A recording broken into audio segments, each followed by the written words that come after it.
Good evening, everyone. I'm the storyteller, and I'm here to help you fall asleep. So before we get started, be sure to subscribe to the channel and like the video.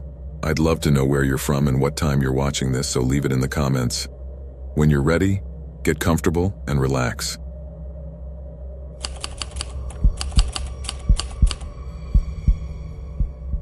Sometimes I wake up feeling like it was all a bad dream, a rant that will dissipate in the light of day.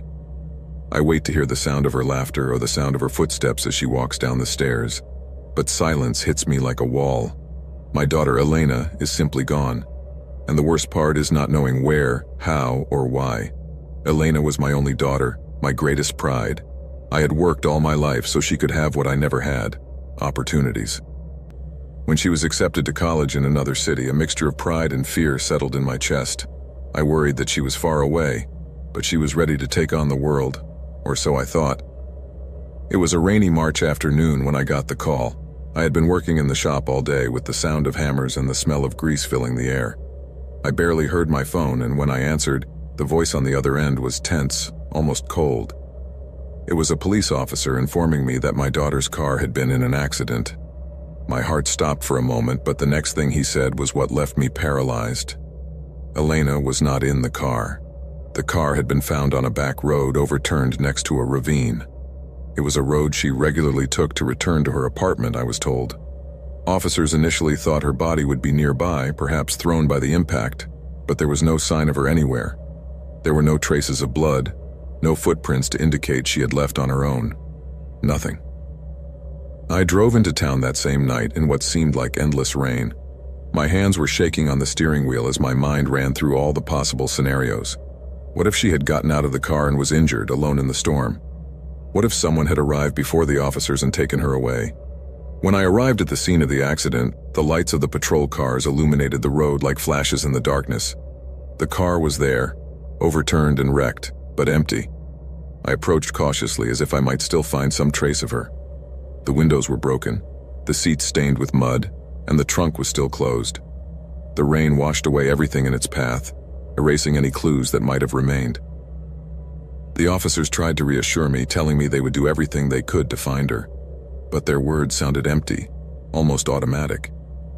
There was no indication that anyone else was involved, no additional tire tracks at the scene. It seemed as if Elena had vanished into thin air. Days passed, and the investigation progressed at a slow pace. They checked security cameras in the vicinity, but that road was in too isolated an area. There were no witnesses, no emergency calls related to the accident, except for the motorist who reported it hours after it happened. I stayed in his apartment while the search continued. It was a small place, decorated in his practical but charming style. His books were still open on the table, and the cup of coffee he left that morning was still in the sink. Everything about the place screamed her presence, but she wasn't there. On one of the visits to the apartment, I found something that disturbed me deeply. Rummaging through her things, I discovered a notebook she used to jot down thoughts, lists, and reminders. Among the pages, she had scribbled something strange. Names and addresses I didn't recognize. They weren't places she used to mention or people she had told me about before. I took those names to the police, but they told me they meant nothing to them. To me, however, they were a thin thread I clung to. One of the names had an address near the road where the accident occurred. I decided to investigate on my own. The address led me to a ramshackle old house on the outskirts of town. The windows were boarded up, and the yard was overgrown with weeds. I knocked on the door, but no one answered. Circling around the property, I noticed a narrow path leading into the woods. The rain was starting to fall again, but that didn't stop me. The path was slippery and winding, but it led me to a shed hidden among the trees. It looked abandoned, but something inside caught my attention. There were marks on the ground as if someone had dragged something heavy. I also found traces of duct tape and an empty water bottle. Everything was covered by a thin layer of dust, but I couldn't help but feel that someone had been there recently. I returned to town with more questions than answers. I didn't mention what I found to the police. I knew they wouldn't take me seriously. Instead, I continued to investigate, asking people who lived near that area. Some mentioned seeing unfamiliar cars at night, but no one knew anything concrete. Weeks turned into months, and the official search went cold. But I couldn't stop. Every night I dreamed of Elena, of her smile, of her laughter. and every morning I woke up with the weight of her absence.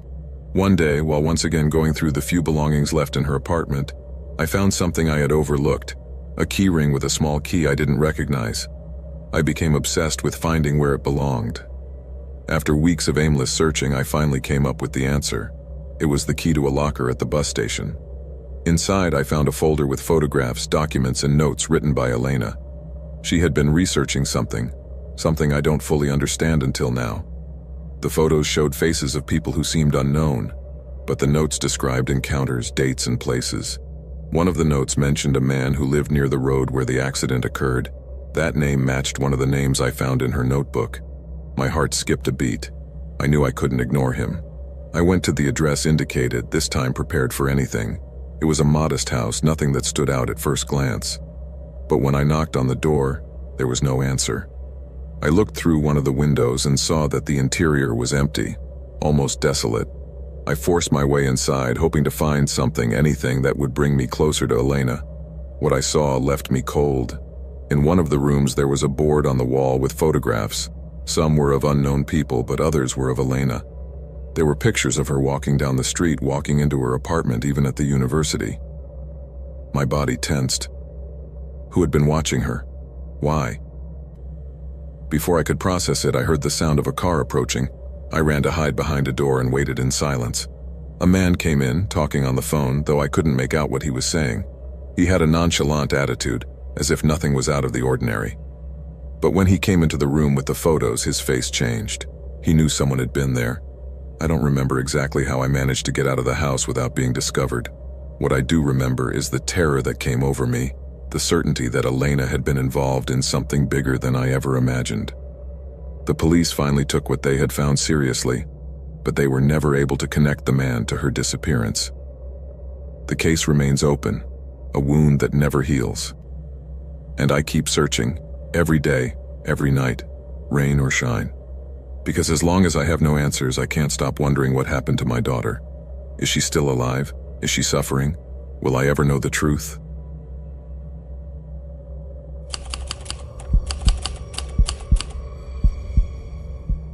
The rain was relentless that night, a constant curtain that fell over the city and made everything seem darker, gloomier. The drops were hitting the windshield hard as I drove along a secondary road on the outskirts. There was something different in the air, a tension I couldn't quite explain. It was a routine call. A neighbor had reported strange noises coming from an old house at the end of a gravel road. No one had lived there for years, according to the records. Most likely it was teenagers looking for a place to drink or vagrants trying to shelter from the storm. That's what I kept telling myself as I parked the patrol car in front of the property. The house looked like something out of a horror movie, with broken windows and paint peeling from years of neglect. Through the rain, I could barely make out the outline of the building. I got out of the car, adjusting the flashlight in my hand as the rain soaked my uniform in seconds. The rusted iron gate gave way with a creak as I pushed it. I advanced through the neglected garden where the weeds were up to my knees. The front gate was ajar, a detail that made my jaw clench. I knew something wasn't right. The inside was worse than I imagined. The air was thick with moisture and an indescribable stench. The flashlight illuminated stained walls and dust-covered furniture. I moved forward slowly, listening to every creak beneath my boots. All was silent, except for the constant pattering of the rain against the roof. I explored the first floor without finding anything out of the ordinary, but the smell was more intense near the kitchen. There, in a corner, I saw something that stopped me. A door. It was small and hidden behind a piece of furniture that had been half moved. It seemed to lead to the basement. The door had a rusty padlock, but with a sharp blow of my service tool, I managed to break it. The squeak of hinges echoed in the silence as the door swung open, revealing stairs descending into darkness. A stronger smell, a mixture of rot and confinement, hit me instantly. I descended slowly, each step emitting a groan under my weight. At last, my flashlight illuminated a small, claustrophobic space. The walls were covered with damp and mold, and the floor was rammed earth. But what I saw in the center of the basement struck me at once. There was an old bed, barely more than a mattress on a rusted metal frame. A young woman was sitting there, her eyes fixed on me. Her face was pale, her eyes sunken and surrounded by dark circles under her eyes. She wore old, threadbare clothes and her hair was matted. She looked as frail as a shadow. Beside her, two small children were clinging to her, watching me with big, suspicious eyes. They were dirty, with clothes that clearly didn't fit, as if they had grown faster than they could change their clothes. The silence in the room was oppressive, interrupted only by the distant sound of rain. I could not speak. I couldn't move for a few seconds that felt eternal. The young girl tried to get up, but her body seemed too weak. The children stayed close to her as if they were her only source of security. I looked around, searching for more answers. There was a table with leftover canned food, rusty utensils, and plastic bottles filled with water. In one corner, a bucket served as a makeshift toilet. The walls were full of marks, lines carved into the surface, as if someone had been counting days, weeks, years. My thoughts were in chaos. Who was she? How had she ended up there? And who was responsible for all this? The young woman pointed to a dark corner. There I saw something else. An old wooden trunk, locked with a padlock that looked freshly attached. I didn't have time to think about it too much. I broke the padlock and opened the trunk. Inside I found documents, old papers, photographs, IDs, among them a photo of the young woman. It had to have been taken years ago because she looked healthier, happier. The name on the ID matched that of a teenager who had disappeared almost a decade ago. I vaguely remembered the case, one of those that go cold and get lost among piles of unsolved files. But here she was, alive, though shattered by years of confinement. I kept looking for clues. In another corner, I found a makeshift desk. There were notebooks with handwritten notes. The letters were clumsy, messy, as if someone had written them in haste or under pressure. The entries spoke of endless days of hunger, of fear, but they also mentioned him, the man who had kept her there. The details were vague, but enough to paint a terrifying picture. She had been kidnapped when she was a teenager, torn from her life and brought to this place. He had kept her here, cut off from the world, forcing her to endure things she could barely imagine. The children were his, the product of years of abuse and captivity. The sound of a car pulling up outside brought me out of my thoughts. I hurried up the stairs, my gun in hand. From a broken window, I saw the lights of a vehicle. It was an old sedan, the kind you wouldn't notice on a busy road. The driver got out, a middle-aged man in a dark coat and a cap that partially hid his face. He walked toward the house with calm steps, as if he didn't have a care in the world. I recognized him instantly from the photos I had seen in the trunk. He was responsible.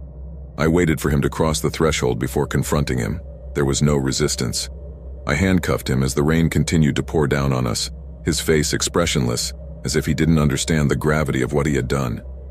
When backup arrived, the young woman and her children were pulled out of the basement. The paramedics worked carefully, but even in her weakened state, she held the children close to her chest, like a shield. Her gaze was distant, lost, as if she was still trapped in that basement, even though her body was outside. That night, after writing my report, I sat in my car, listening to the pattering of the rain on the roof. I couldn't stop thinking about the marks on the basement walls, the notebooks filled with desperate words. I had done my job, yes, but I couldn't help wondering how many more like her were out there, trapped in dark places, invisible to the rest of the world. That question would haunt me for a long time, like the echo of rain in my memory.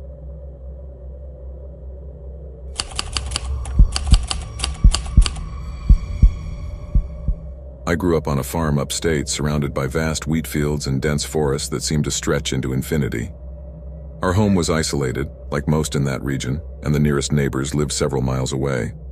We were a small, scattered community, but united by necessity. Rural life has that particularity. No matter how far away you are, you always feel you belong to something bigger. The winter of my 17th birthday was particularly rainy. Storms were a regular occurrence, but that season they seemed to give no respite, turning dirt roads into rivers of mud. It was also the winter when the tranquility of our community was shattered into 1,000 pieces. One gray morning, while working with my father in the barn, the news came. The Roberts family, our closest neighbors, even though they lived more than 3 miles away, had been found dead in their home. No one knew exactly what had happened, but the rumor spread like fire in dry grass. I clearly remember my father's face when he heard the news. He was a man of few words, but his eyes said it all. Without saying much to me, he saddled the horse and left for the Roberts farm. leaving the job unfinished. I stayed, but curiosity ate at me. When he returned hours later, his face was pale, and he didn't want to talk about it. I didn't know any more details until a couple of days later when I decided to go on my own.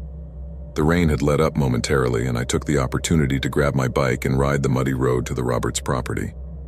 The farm was surrounded by an eerie silence, broken only by the distant song of crows. The Roberts house, which had always been a lively place, now looked like an empty shell. Its windows were dark, as if they had closed their eyes to the tragedy. There were a couple of local authority carriages parked in front of the house. I hid in the nearby trees, watching as men came and went, taking out boxes and making notes in notebooks. I didn't see much else that day, but what I heard in the days that followed chilled me. The family had been brutally murdered. The father, the mother, and their 3 children. They had found no signs of a struggle and no clear indication of who had been responsible. The doors had not been forced and nothing appeared to have been stolen. It was as if someone had killed them just for the sake of it. The news shook us all. In the evenings, as the rain drummed on the roof of our house, I couldn't stop thinking about the details that trickled in little by little. They said the bodies had been found in their beds, as if they had been surprised in their sleep. Some even speculated that they knew their killer and let him in willingly. Uncertainty became a permanent shadow over our community. My father began to lock the house for the first time in my life. No one went out after dark, and the roads, already lonely, became even more deserted. The sound of the rain, which I once found comforting, now made my nerves stand on edge. One night, weeks after the murders, I decided I could no longer stand idly by. Curiosity, or perhaps something deeper, pushed me to return to the Roberts farm. I carried a flashlight and an old shotgun of my father's, more for safety than out of intention to use it. The road was dark and slippery, and the rain had started again. When I arrived, the place was even more desolate than last time. The house was closed, and the surrounding fields had become a quagmire. I entered through the back door, which someone had left improperly locked. The inside of the house was a reflection of the chaos left by the tragedy. The furniture was covered with dust, and the walls seemed to absorb the sadness of the place. I walked down the main hallway, shining my flashlight into the house. The house seemed frozen in time, as if the family could return at any moment. It was in the master bedroom where I found something I wasn't expecting. On a bedside table was an open notebook. The pages were stained with moisture, but you could still read what was written in it. It was a diary, apparently Mrs. Roberts. The last few entries were disturbing. She had written about a strange presence she felt near the house, as if someone was watching them. She mentioned seeing lights in the nearby woods at night and dogs barking for no apparent reason. On one page, the tone became desperate. "I know he's watching us. I don't know what he wants, but I can't sleep. I'm afraid for the children." My heart was pounding as I read. I left the bedroom with the newspaper in my hand, determined to take it to the authorities. But as I was about to leave, something caught my attention. On the floor of the hallway, there were some dark spots, almost imperceptible under the weak light of my flashlight. I bent down to examine them better. They were footprints. They didn't look recent, but they didn't look very old either. They were small, as if they had been made by someone barefoot. I followed them to the entrance of a door leading to the basement. The door was locked, but the lock seemed easy to pick. I used a screwdriver I found in the kitchen to open it. The cold, damp air hit me instantly, along with a metallic stench that made me recoil. I climbed down carefully, each step creaking under my weight. The basement was dark and cluttered. There were stacked boxes and rusty tools strewn across the floor. But in one corner, something captured my attention. There was a small space, almost like a hole in the wall, covered by an old blanket. As I got closer, I saw that there were more footprints on the floor, this time more defined. I pulled back the blanket and my flashlight illuminated a small hiding place. Inside, I found dirty clothes, scraps of food, and something that made my blood run cold. A knife, still with dark stains on the blade. I backed away immediately, my mind working at full speed. Someone had been living there, watching the family, stalking them from inside their own home. It was the only explanation that made sense. I left the basement with the knife wrapped in the blanket and ran back to my bike. The rain was torrential, making it difficult for me to get home. The next day, I took what I had found to the police station. The authorities investigated further, but were never able to identify who was responsible. The case remained a mystery, an unsolved crime that even today, decades later, continues to haunt our community.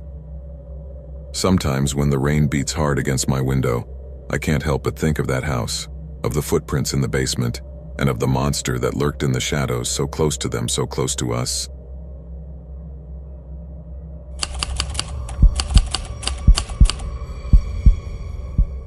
The lights of the city flickered in the distance, a faint glimmer in a sea of shadows. It was a familiar landscape, but every time I looked toward that horizon, I felt the weight of history, the burden of the lives that had been lost in this place. He had been a war reporter for years, a witness to the brutality of the conflict that plagued this region. I had seen the worst of humanity, but the night I experienced terror in the flesh surpassed any previous experience. The evening had begun like any other. I wandered the streets of the city, searching for stories to tell. The echoes of gunfire echoed in the distance, a constant reminder that peace was only an illusion. My colleagues and I had been covering a series of clashes on the outskirts of the city. But that night, an informant took me to an area that had recently come under attack. It was a neighborhood that had survived the war, but was now torn apart. The rain had begun to fall, clinging to the earth as if nature was trying to wash it of its misery. The streets were deserted, but the air was charged with palpable tension. As I walked deeper into the area, the sound of my footsteps mingled with the trickling of the water, creating an eerie symphony. I stopped in front of a building that had been hit by bombing. The walls were blackened and cracked, and the smell of smoke and death hung in the air. I took out my camera, feeling the urge to document what had happened. Through the lens, I saw the chaos, debris, remnants of belongings, and the overwhelming silence that followed the devastation. It was a bleak landscape, but I knew it was my job to tell the story that many would rather ignore. As I walked through the rubble, I heard a sound that made me stop. It was a moan, low and muffled. Curiosity and instinct led me to investigate. I walked deeper into the building, feeling the dampness seep into my bones. The darkness seemed to close in around me, and the feeling that something was wrong came over me. Reaching a room, I discovered a man lying on the floor. He was wounded, his face covered with blood and dust. His eyes, full of terror, met mine. At that moment, I understood that I was not alone in this nightmare. The war had left its mark on him, and I was an intruder in his agony. I bent down to help him, but a deafening roar shook the building, and the ground trembled beneath my feet. Instinctively, I pulled away, and in that instant, a shower of debris fell on me. Pain stabbed through me like a knife, and I fell to the ground, feeling the world fade away around me. Darkness enveloped me, and silence became a distant echo. When I regained consciousness, chaos surrounded me. The man was gone. Only the echo of his despair remained. I struggled to my feet, feeling the burning in my body. I didn't know how long I had been unconscious.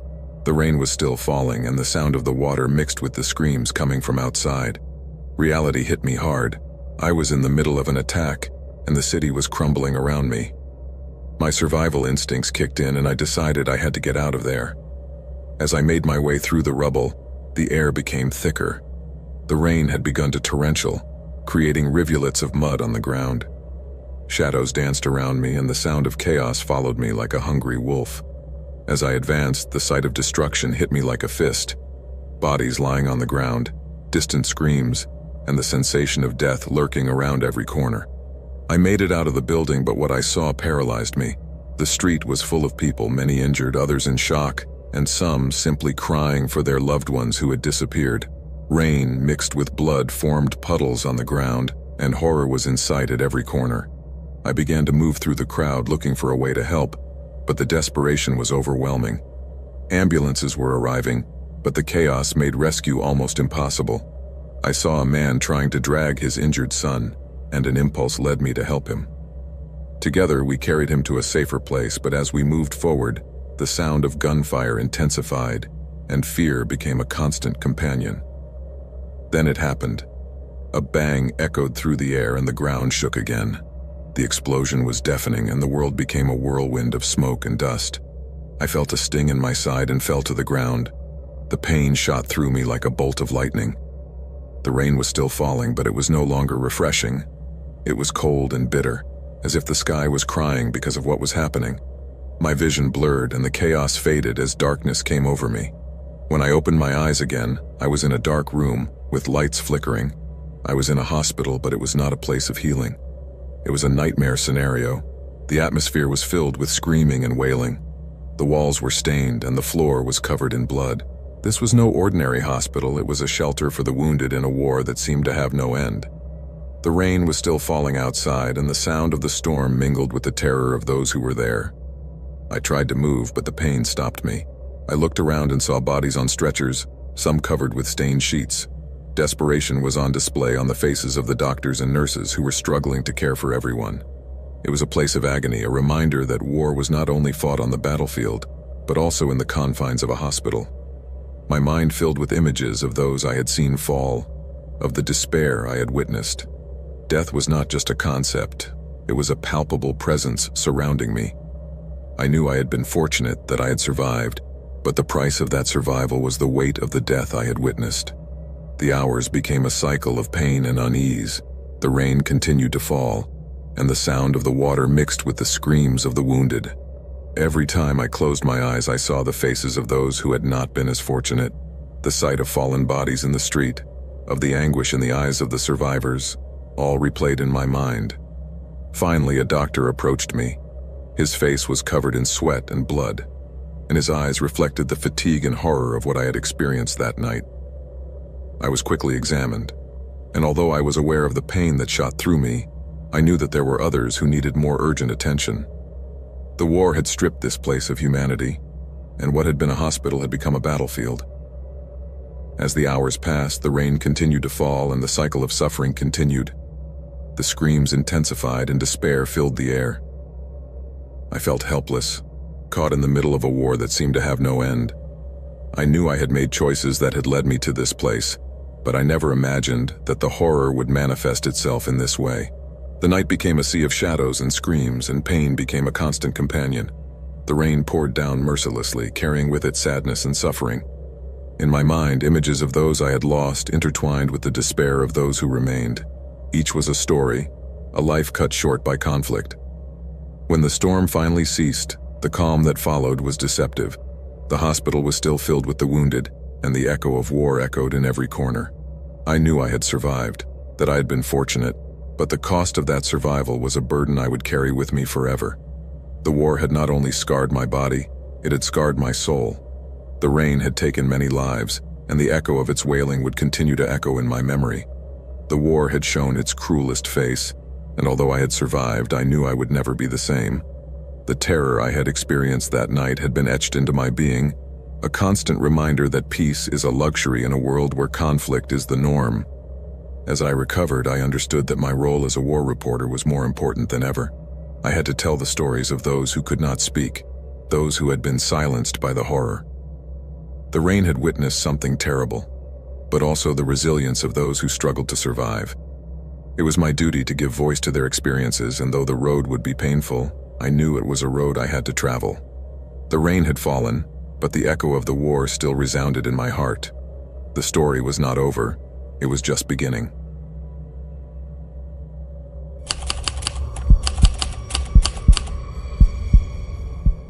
The drops hit the window as I say these words, rhythmic and persistent, as if trying to tear away an echo of the past that never ceases to resonate in my mind. There are things that rain cannot wash away, scars that do not fade even with time. It's been 20 years since my world fell apart, since everything I knew and loved was ripped from me. Now, though I am free, my life is still teetering between what I was and what injustice forced me to be. That night began like any other, with the routine of work marking my days. I remember leaving late, tired, but eager to get home. The air was charged with that smell of wet earth that always accompanies storms. The road back was slippery, the streetlights were shaking in the downpour. Little did I know that as I crossed the threshold of my door, my life would change forever. As I entered, silence struck me. It was strange. There was always something in the house that broke the silence. The radio on, the sound of running water, the sound of Elena's footsteps. But that night there was nothing. An eerie emptiness filled the rooms, as if the house itself knew what had happened. I climbed the stairs with a heavy feeling in my chest that I couldn't explain. And then I saw her. Elena lay at the foot of the stairs, motionless, her head at an impossible angle. There was blood, So much blood, spreading on the floor like a dark river that kept growing. My legs faltered, and time seemed to stand still. I ran to her, screaming her name, hoping for some sign of life. Her skin was cold, the texture of her blood-soaked hair still etched in my hands. That was the moment I knew, deep inside me, that I would never hear her laugh again, that I would never see her smile again. I called the police with trembling hands. When they arrived, they took everything, my testimony, photos of the scene, even a piece of my life. At first they said it looked like an accident. After all, who would have wanted to hurt her? But the autopsy revealed what I couldn't understand. The injuries were not consistent with a simple fall.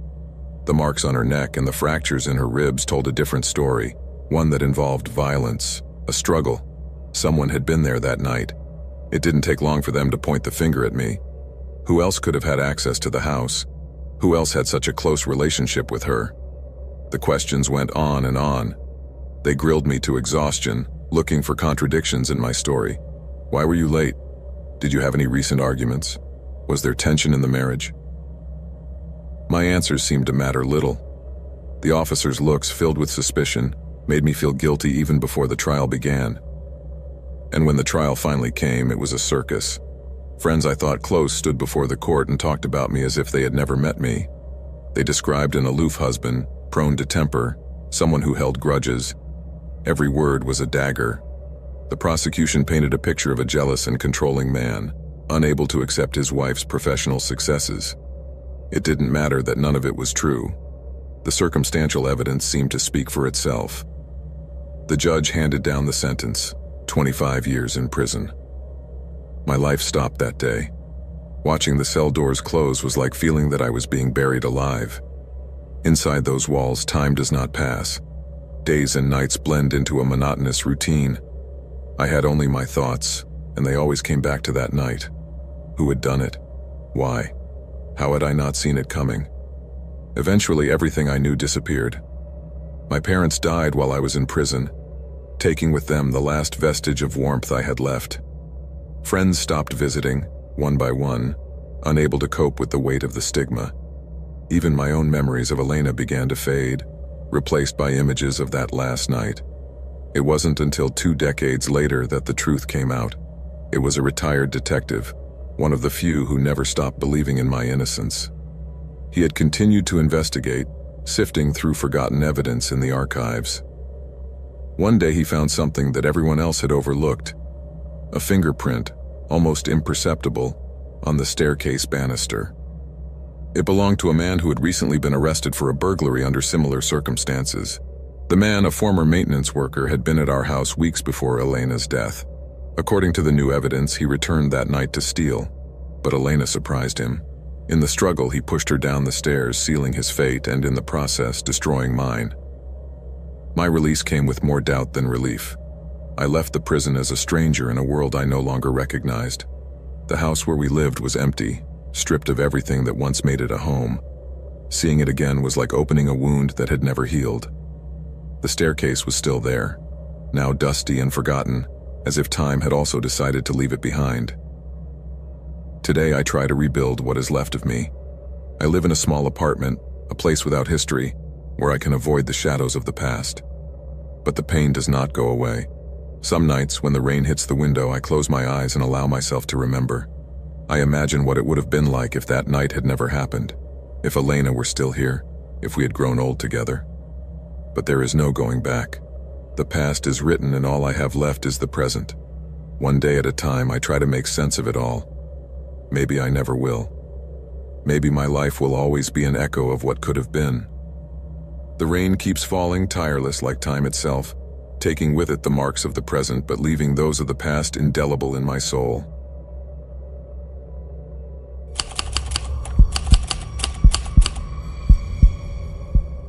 If I have learned anything in recent years as a content creator, is that social networks are a scenario where perception is everything. The appearance of success, exclusive collaborations, and opportunities that seem too good to be true are what fuel your followers. And sometimes they're also what can destroy you. I'd been in the game for several years, building a sizable following thanks to my videos of adventures in remote locations. The views always went up when I risked a little more. Explorations in abandoned ruins, makeshift camps in dark forests, challenges under storms. But there was a limit to all this. One day, an offer came along that seemed perfect for taking my content to the next level, though I couldn't imagine how much it would cost me. I received a direct message on my Instagram account. It was from a survival gear brand that claimed to have seen my content and was interested in a collaboration. They wanted me to shoot a video in a special location, a rustic cabin in a remote forest perfect for a secluded setting. They offered me all expenses paid plus a generous payment for the final video. I accepted without thinking about it. How could I not? It seemed like an ideal opportunity, quality content, a recognized brand, and a nice sum of money. They only asked me not to reveal the location until after publishing the video. According to them, they wanted to maintain exclusivity.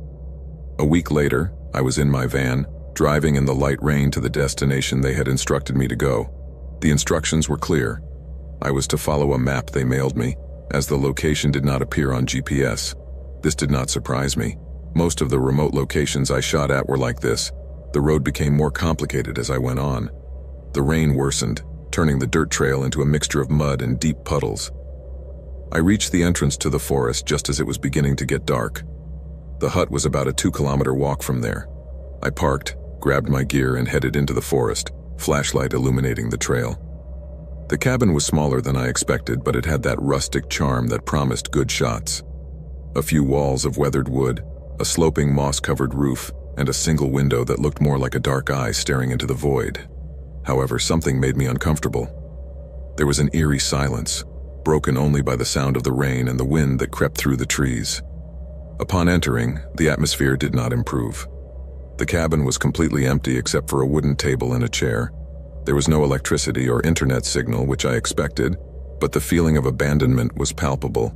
A handwritten note was on the table, welcoming me and reminding me to shoot a video promoting the equipment they had sent me.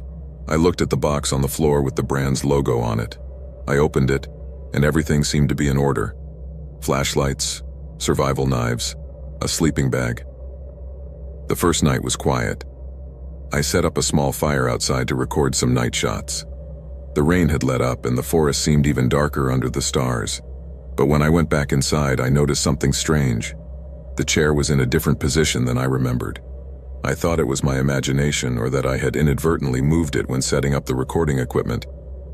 I slept restlessly, with the flashlight on next to me and the sleeping bag tighter than usual. In the wee hours of the morning, I was awakened by a noise like the creaking of floorboards. I looked around but saw nothing. I assumed it was the wind or some small animal. However, I could not go back to sleep. The next morning, I started recording more content. I took shots of the forest, showed how I used the equipment, and even improvised a little narration about the benefits of being in such a secluded place. But I couldn't shake the feeling that something wasn't right. As I was exploring the surroundings, I found something that made me stop in my tracks. An old video camera nailed to a tree trunk pointed toward the cabin. It wasn't modern. It looked more like an old model, and it was covered in rust and moss, as if it had been there for years. As I approached, I noticed that it had a ribbon inside. I couldn't resist the temptation to take it with me to examine it later. As I returned to the cabin, the discomfort turned into something else: fear. The door, which I had left closed, was slightly open. I entered cautiously, holding one of the knives that came in the box. The chair was again moved, this time in the center of the room, as if someone had been sitting there waiting for me. The rest of the day passed between paranoia and doubt. I decided it would be best to finish the video as quickly as possible and leave at dawn. That night, while trying to edit some of the footage, my flashlight started flickering. I changed the batteries, but the problem persisted. I got up to get another one in the box when I heard a noise behind me, a thud against the wood of the outside wall. I stepped outside with the flashlight, shining it in all directions, but saw no one. Only the rain that had returned with force, pounding the leaves and the roof of the cabin. I decided to go back inside and close the door tightly, this time placing the table as a barricade. I spent the night without sleeping a wink, knife in one hand and flashlight in the other. Every little noise made me jump. Finally, dawn came. I gathered my things quickly and prepared to leave the place, but the way back was a new descent into horror. About 100 yards from the hut, I found something that left me paralyzed. A cell phone nailed to a tree trunk, just like the camera I had seen earlier. But this phone was more recent, and when I turned it on, I discovered that it had videos. The recordings showed several people, men and women, exploring the same cabin I had been in. At first they seemed like simple adventure videos, similar to the ones I was recording. But the recordings ended abruptly, with the same creaking noises I had heard at night and the sound of doors slamming open. The last video chilled my blood. It showed someone sleeping inside the cabin, and as I moved the camera, I could recognize my own face reflected in the flashlight next to me. I dropped the phone and ran without looking back. I got to my truck soaked and covered in mud, started the engine and drove as fast as I could, leaving the place behind forever. Days later, I tried to contact the supposed brand that had hired me, but got no response. Their Instagram profile had disappeared, and the email bounced back as non-existent. Since then, I haven't been back to remote locations, and every time I get a too-good-to-be-true offer, my stomach churns. Social media gave me a lot, but it also taught me that, behind every screen, something much darker than we imagine can hide.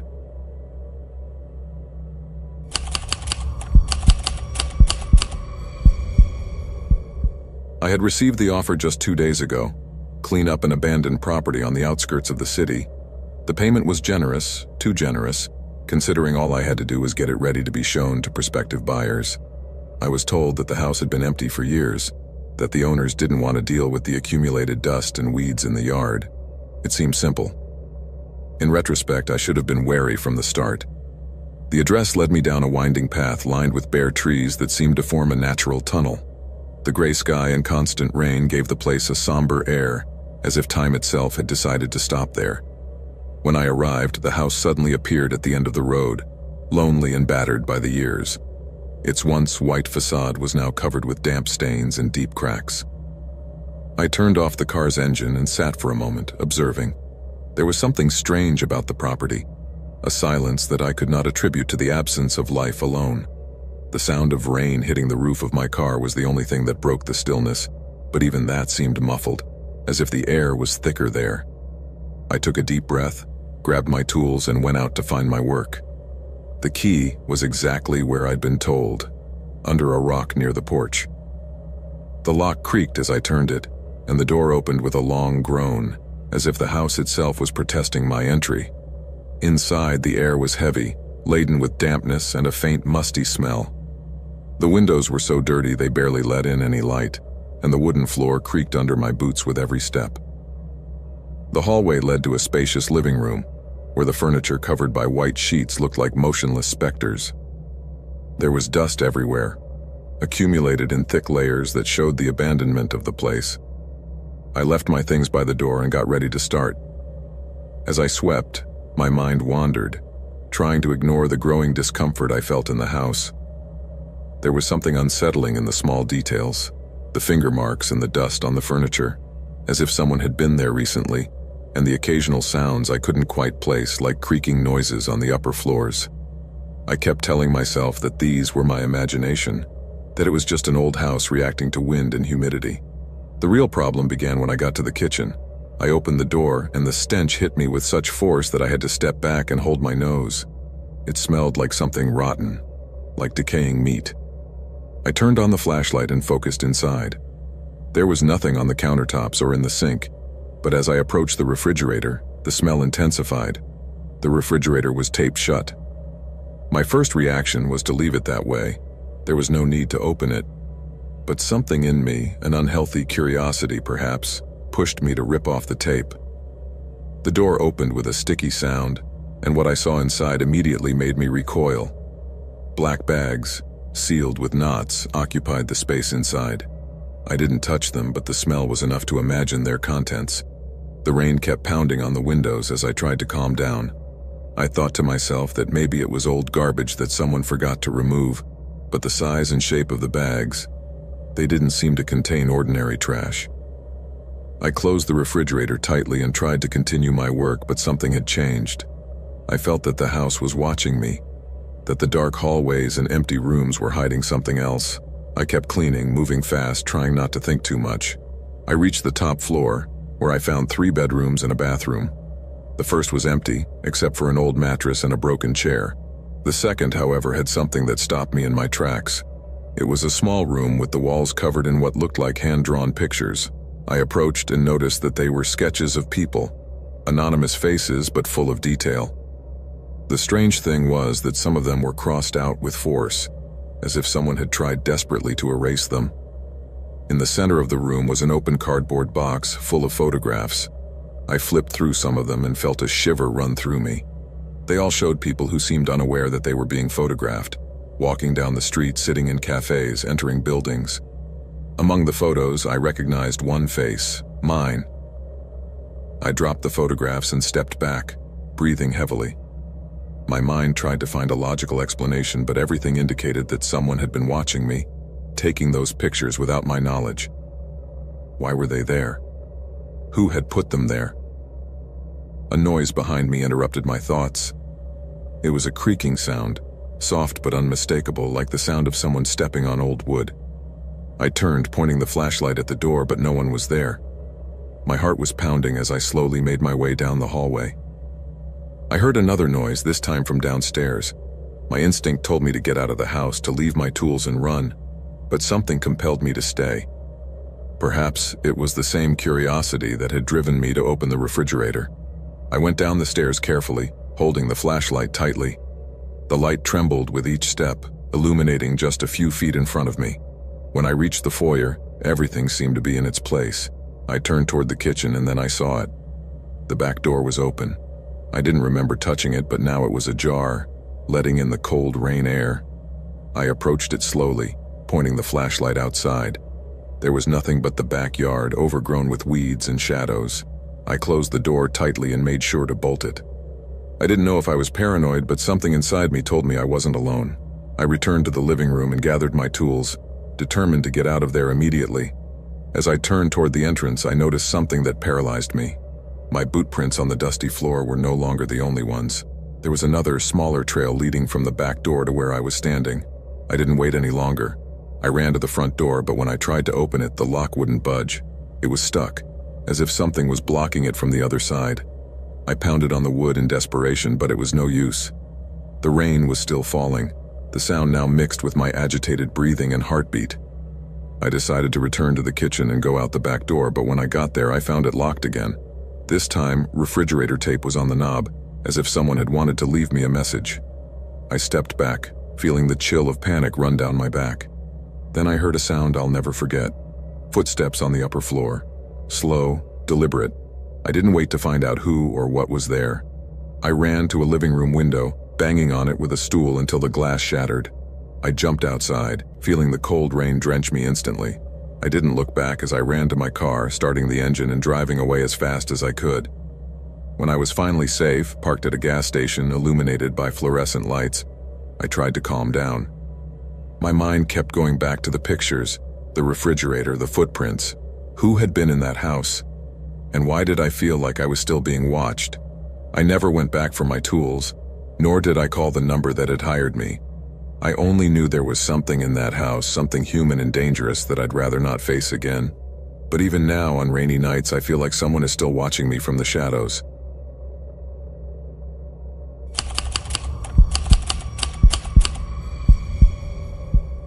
I drove cautiously through the wet streets, the windshield wipers working hard to clear my vision. Tiredness weighed heavy on my shoulders. It had been a long day at the office, and my only ambition was to get home, crawl under a blanket, and let myself be lulled by the monotonous patter of rain against the windows. However, as I stopped at a red light, something snapped me out of my reverie. Across the street, under the dim light of a street lamp, I saw a man. It wouldn't be strange, except for the chilling detail that this man looked exactly like me. The dark hair, the same angular features, even the shape of his posture. It was like looking into a defective mirror, for there was something subtly unsettling in the stiffness of his movements. He stood there motionless as the rain soaked his clothes. His head was tilted slightly downward, but I could feel his gaze locked on me. The traffic light changed, and I sped up, unable to bear the sight any longer. For the rest of the way, my mind revolved around what I had seen. Maybe it was a simple case of pareidolia, an absurd coincidence that my exhausted imagination had magnified. Yes, that had to be it. But as I turned the key to enter my apartment, an uneasy feeling lingered, as if an invisible shadow had followed me home. I tried to distract myself by preparing some dinner, but my appetite had disappeared. Instead, I sat by the window and watched the rain. The image of the man who looked exactly like me wouldn't leave me. Finally, I convinced myself that there was no point in worrying about something so trivial and went to bed. The quiet was short-lived. At 3 o'clock in the morning, I was awakened by a crash. It was a thud, followed by the sound of something crawling. My heart raced instantly. I cautiously got up and searched every corner of my apartment. I found nothing out of place, but as I looked out the window, I saw it again. He was there, on the sidewalk in front of my building, in the rain, standing still, watching me. My skin bristled, and for a moment I froze, unable to move. When I finally reacted and blinked, he was gone. The next day was a whirlwind of paranoia. At work, I felt constant stares on me. Every face in the hallway seemed to be studying me with a mixture of curiosity and suspicion. In the afternoon, my boss called me into his office.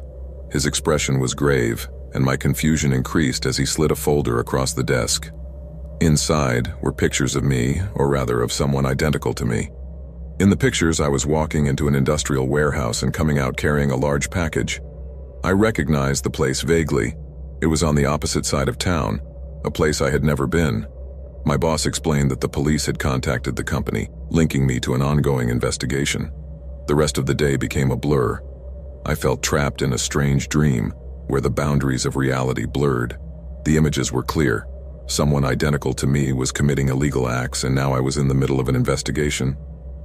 As I left work, the rain continued, more intense than before.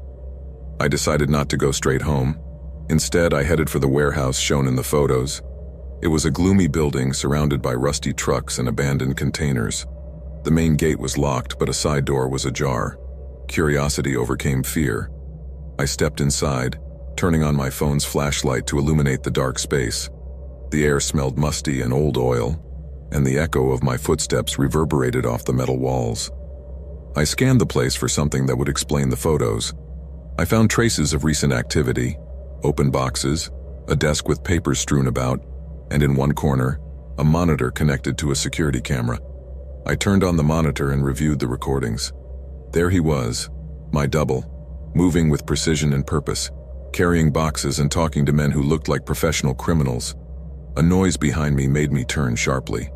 No one was there, but the sound of footsteps sounded closer and closer.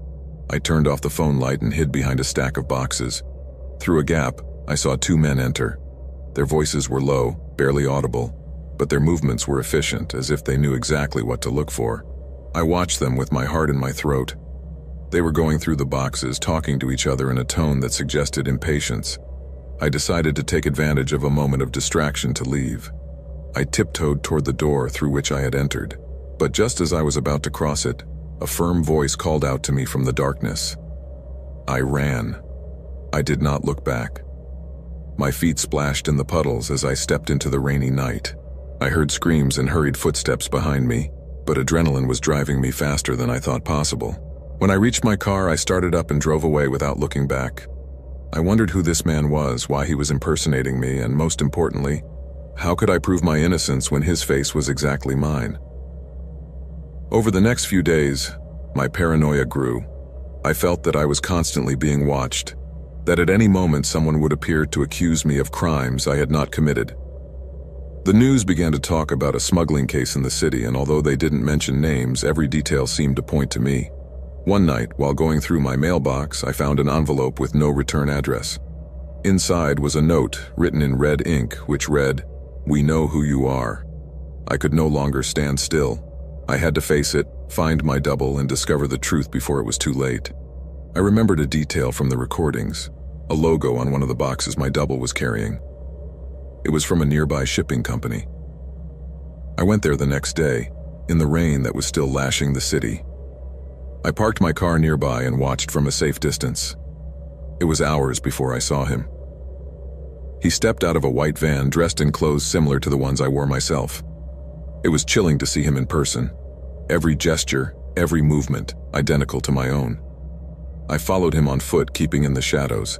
He stopped in front of a building and entered. As I approached, I saw it was a cheap motel. I hesitated for a moment, but finally followed him. I found him in a room on the second floor. The door was slightly ajar, and from my position I could see him sitting, reviewing documents. My anger and fear blended into a single explosive emotion. As I crossed the threshold, I faced him. He looked up, and for the first time our gazes met. It was like looking into a dark mirror, a version of myself that shouldn't exist. Although there were no words between us, everything became clear in that instant. I had been chosen, manipulated. My life was just a perfect disguise for someone who needed to go unnoticed. The room was filled with a heavy silence as the rain pounded the windows furiously. I knew I had to act fast, but before I could decide what to do, the sound of sirens broke the silence. I ran, leaving my double there, knowing that the authorities were about to move in. Maybe, just maybe, I had managed to escape their trap. But as I fled, I couldn't help but wonder if it was really over, or if that man would continue to stalk me, like a shadow I could never shake off.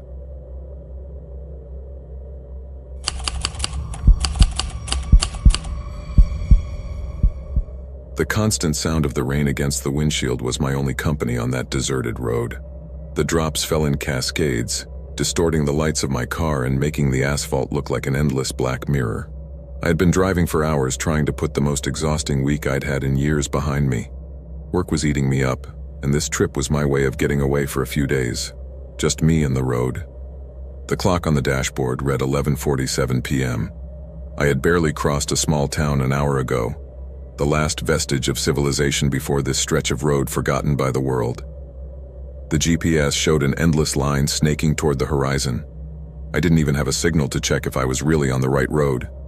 Everything seemed set up to keep me isolated, alone with my thoughts and the persistent drumming of the storm. That's when I noticed it. In the rearview mirror, lights appeared in the distance. At first, I didn't pay much attention to them. It was rare to see another car on this road, but not impossible. However, something about the way the lights were moving caught my attention. They didn't keep a constant distance. They seemed to approach quickly, too quickly, and then slow down abruptly as if the driver was playing some kind of game. My instinct told me to ignore the lights to keep my pace, but I couldn't stop watching. The lights kept coming closer until they were almost glued to my bumper.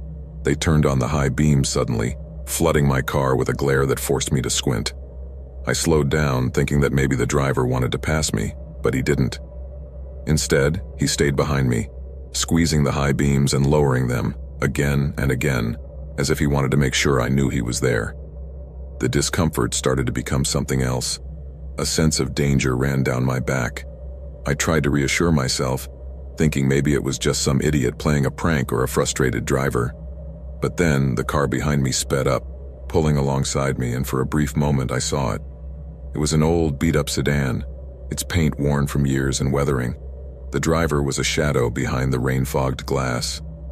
I couldn't make out his face, but something about the way he kept his car level with mine, braving the curves of the road in the bad weather, made me feel this was no accident. I sped up. I didn't know where I was going, but I didn't want to stay there to find out. My car's engine roared as I picked up speed, but the sedan accelerated as well, following my every move. What once seemed like an endless road now felt like a trap, a dead-end maze where this stranger was my pursuer. I tried to reason with the situation, looking for logic in something that had none. Maybe I was paranoid, maybe it was just a coincidence, but my thoughts were interrupted when the sedan pulled up behind me again and began to approach dangerously close, almost touching my bumper. The impact was mild at first, a nudge that jolted my car, but then came another harder. He was trying to run me off the road. Fear gripped me. The road was slippery and I could barely keep control of the car. Every time I tried to slow down, the sedan would hit me again. Every curve became a challenge, every straightaway an invitation for that lunatic to try something worse. I looked around, searching for a way out, somewhere I could stop or call for help, but all there was forest, dark trees leaning in the rain as if they were accomplices of my hunter. Finally, I saw something in the distance, a turnoff. It was narrow and barely visible under the curtain of water, but it was my only option. Without a second thought, I turned the steering wheel sharply, entering the turnoff with my wheels skidding in the mud. The sedan took a second to react, but soon reappeared behind me, its engine roaring like a wild beast. The road became narrower and more dangerous. Tree branches banged against the car, and the mud made the wheels slip with every turn. But the worst part was that the sedan wouldn't stop. I was closer than ever, and every time I looked in the rearview mirror, I felt the driver's shadow swallow me up. I came to a clearing. It was an open space, surrounded by tall, dark trees. I stopped short, not because I wanted to, but because the road simply ended. There was no way out, just a wall of vegetation and the storm above me. The sedan stopped behind me, turning off its lights. The silence that followed was deafening, broken only by the pattering of rain on the roof of my car.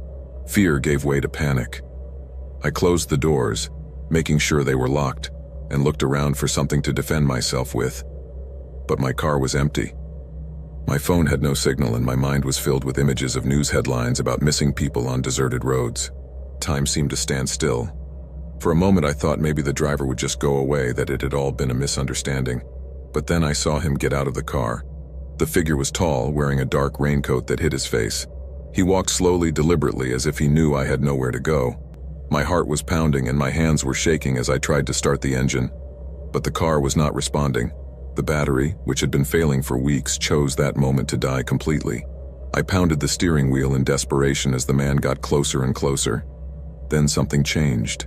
A light appeared in the distance, breaking through the darkness like a beacon of hope. It was another car, its headlights cutting through the rain as it approached the clearing. The man stopped, turning toward the light like a predator caught in the middle of its hunt. Without a word, he ran back to the sedan, climbed in, and disappeared into the night before the other car arrived. I didn't wait to see who was coming. As soon as the sedan disappeared, I got out of the car and ran into the woods. I didn't know where I was going, but anywhere was better than staying there.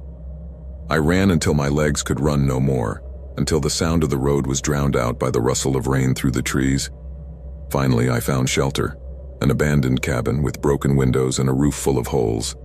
I stayed there until dawn, shivering with cold and fear. When the storm finally ceased, I found my way back to the main road and eventually to safety. I never knew who that man was or why he chased me. Maybe he was a lunatic, maybe someone with a dark motive that I never really understood. But ever since that night, every time I drive down a deserted road, I can't help but look in the rearview mirror, hoping never to see those lights behind me again.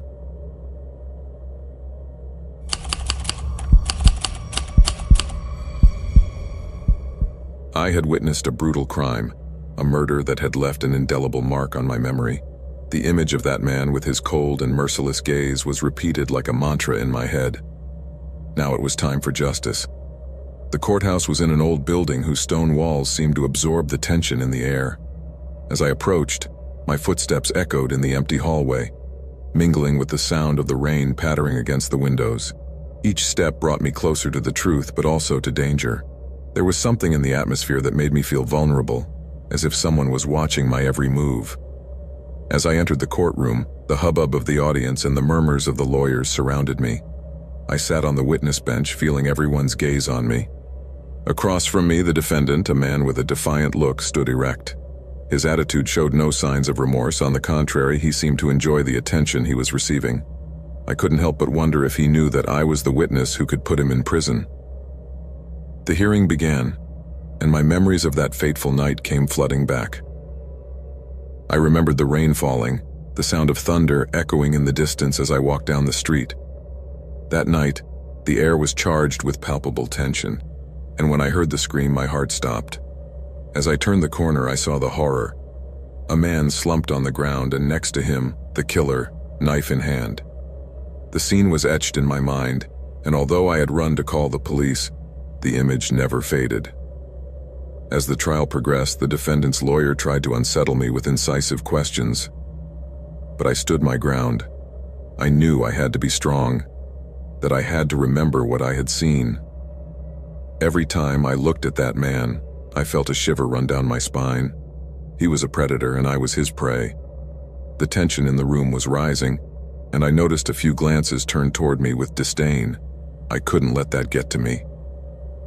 That night, after the first day of the trial, I returned home with my heart in my throat. The feeling of being watched haunted me. That uneasiness was not just paranoia. I knew there was someone who wanted to silence me. I felt that the killer had put a target on my back. The next morning, I decided to go to the police station to inform the police of my fears. I wanted them to know that I felt in danger, But when I arrived, I was informed that none of the investigators on the case were there. In short, they could not attend to me at that time. That was the first sign that I needed to be more alert than ever. The days of the trial passed between testimonies and mixed emotions. Every time I stood up to speak, I felt the defendant's gaze fixed on me, a silent challenge that chilled my blood. The pressure was intensifying. I felt so much anguish. I knew that my testimony was crucial to his conviction, but I was also aware that there was an imminent risk. One night, after a particularly tense day in court, I decided it was time to protect myself. I was in my apartment, the rain pounding hard on the windows, when the doorbell rang. I peered through the peephole and saw a man I didn't recognize. Worry gripped me. I couldn't risk opening the door. On impulse, I decided to call the police again, but my phone wasn't working. I had no signal. The storm had caused a power outage in the neighborhood. The situation was becoming more and more frightening. Before long, I heard noises in the hallway. They were firm, determined footsteps. My heart skipped a beat. There was no doubt someone was approaching. I stood silently, holding my breath as the sound approached my door. A loud knock echoed on the wood, and my survival instinct kicked in. I knew I had to act fast. That night, as the man tried to open my door, I made a decision. I ran to the window and opened it, trying not to make a sound. Without looking back, I jumped. The impact was painful, but I had no time to think. I ran down the street seeking shelter. With every step, I felt that danger was following me like a wolf stalking its prey. I managed to reach a nearby hotel, where the reception was full of people. I called for help, and although fear consumed me, I knew I had to remain calm. The police were alerted, and within minutes they arrived to question me. I told them everything that had happened, from the man who had tried to break into my house to my fears about the trial. It was a relief to know that I was not alone. The next few days were a mixture of tension and hope.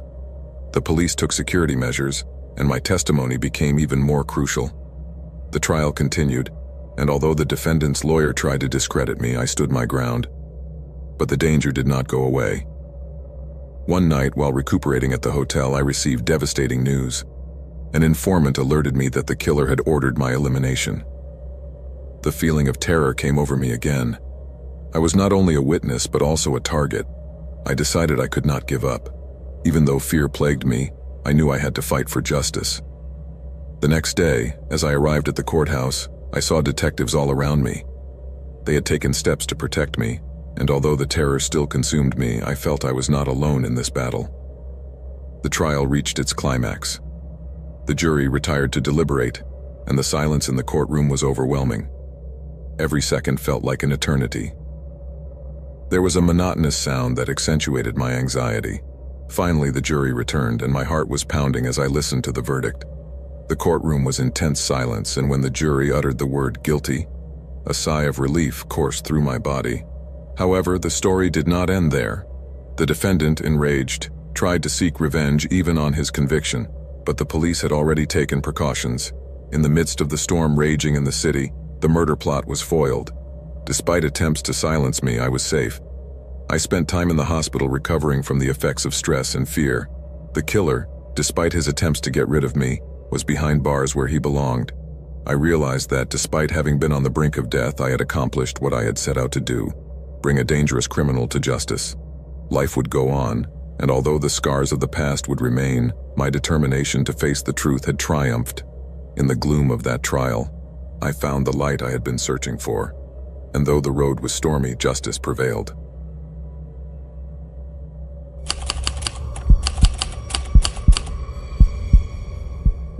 It was a dark and stormy night when I decided to stay a little longer in the office. Most of my colleagues had already left, and the silence left behind was overwhelming. Only the hum of the computer and the sound of falling water accompanied me in that solitude.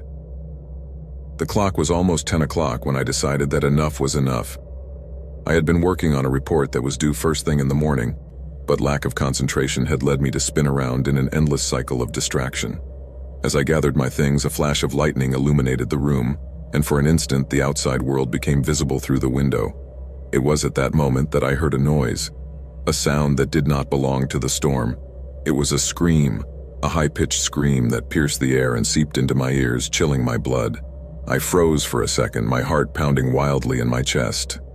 The sound was coming from the first floor, where the main entrance to the office was located. Without thinking about the consequences, I decided to find out what had happened. Curiosity and the instinct to help took over. I cautiously descended the stairs, each step echoing in the silence. The rain was still pounding hard, but now, the sound of the water seemed far away. As I reached the lower floor, the air felt different, charged with palpable tension. The light in the doorway flickered, and through the window I saw shadows moving. However, there was no sign of life inside the office. Everything was quiet, too quiet. I peeked out slowly, trying to see what was going on. That's when I saw it. A man standing at the entrance with an imposing figure in dark clothing who seemed to be waiting for someone.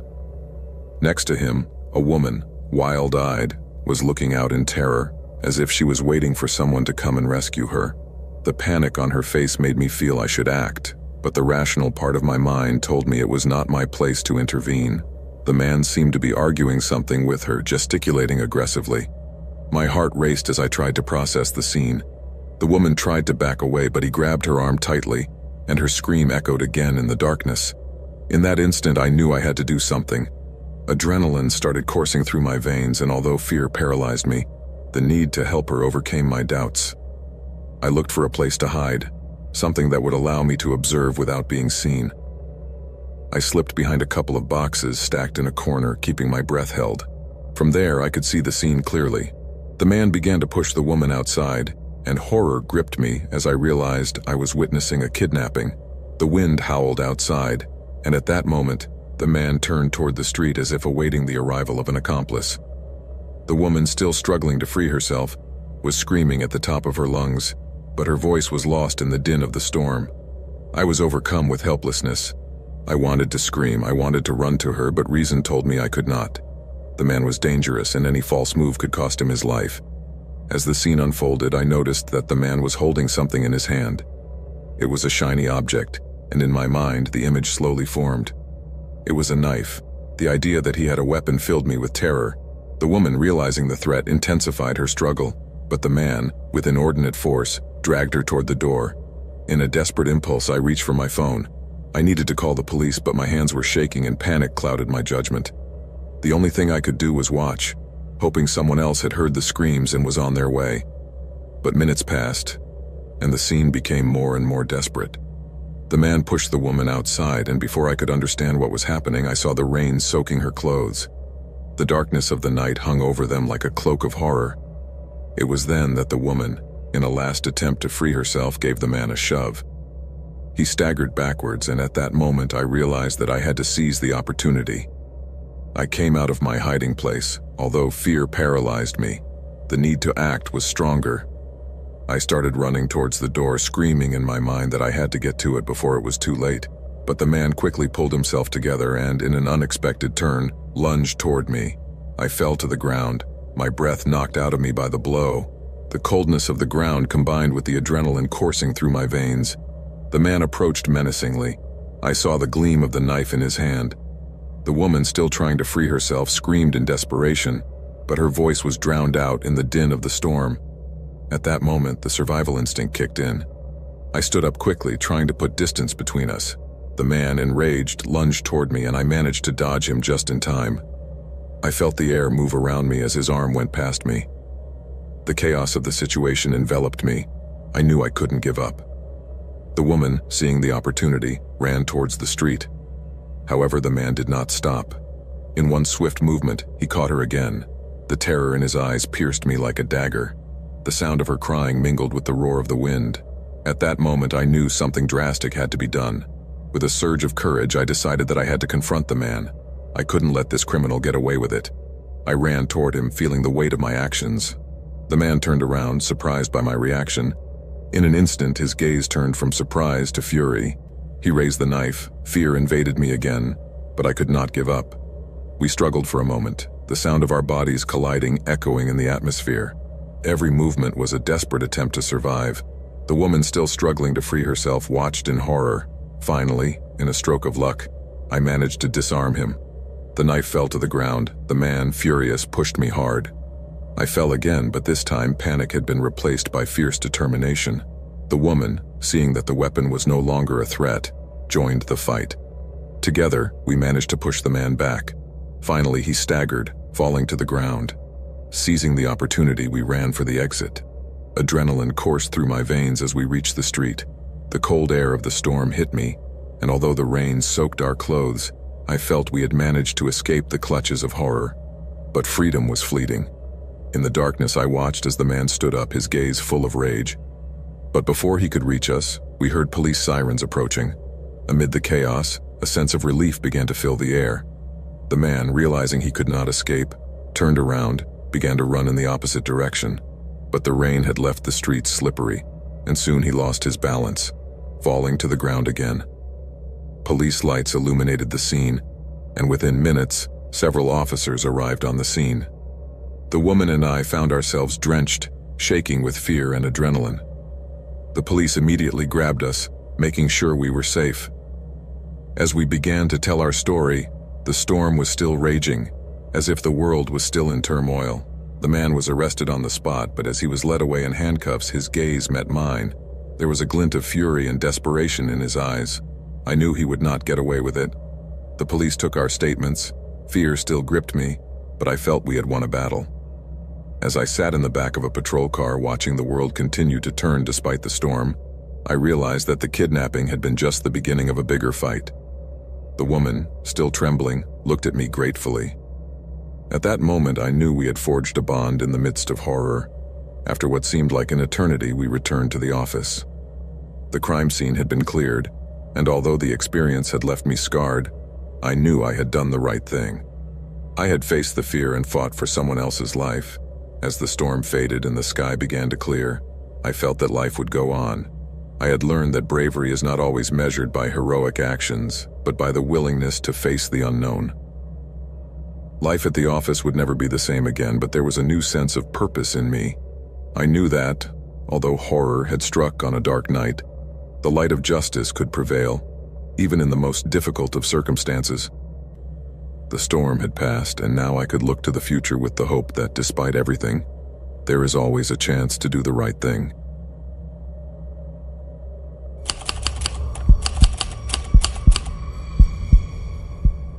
It was a dark and stormy day when I received the call.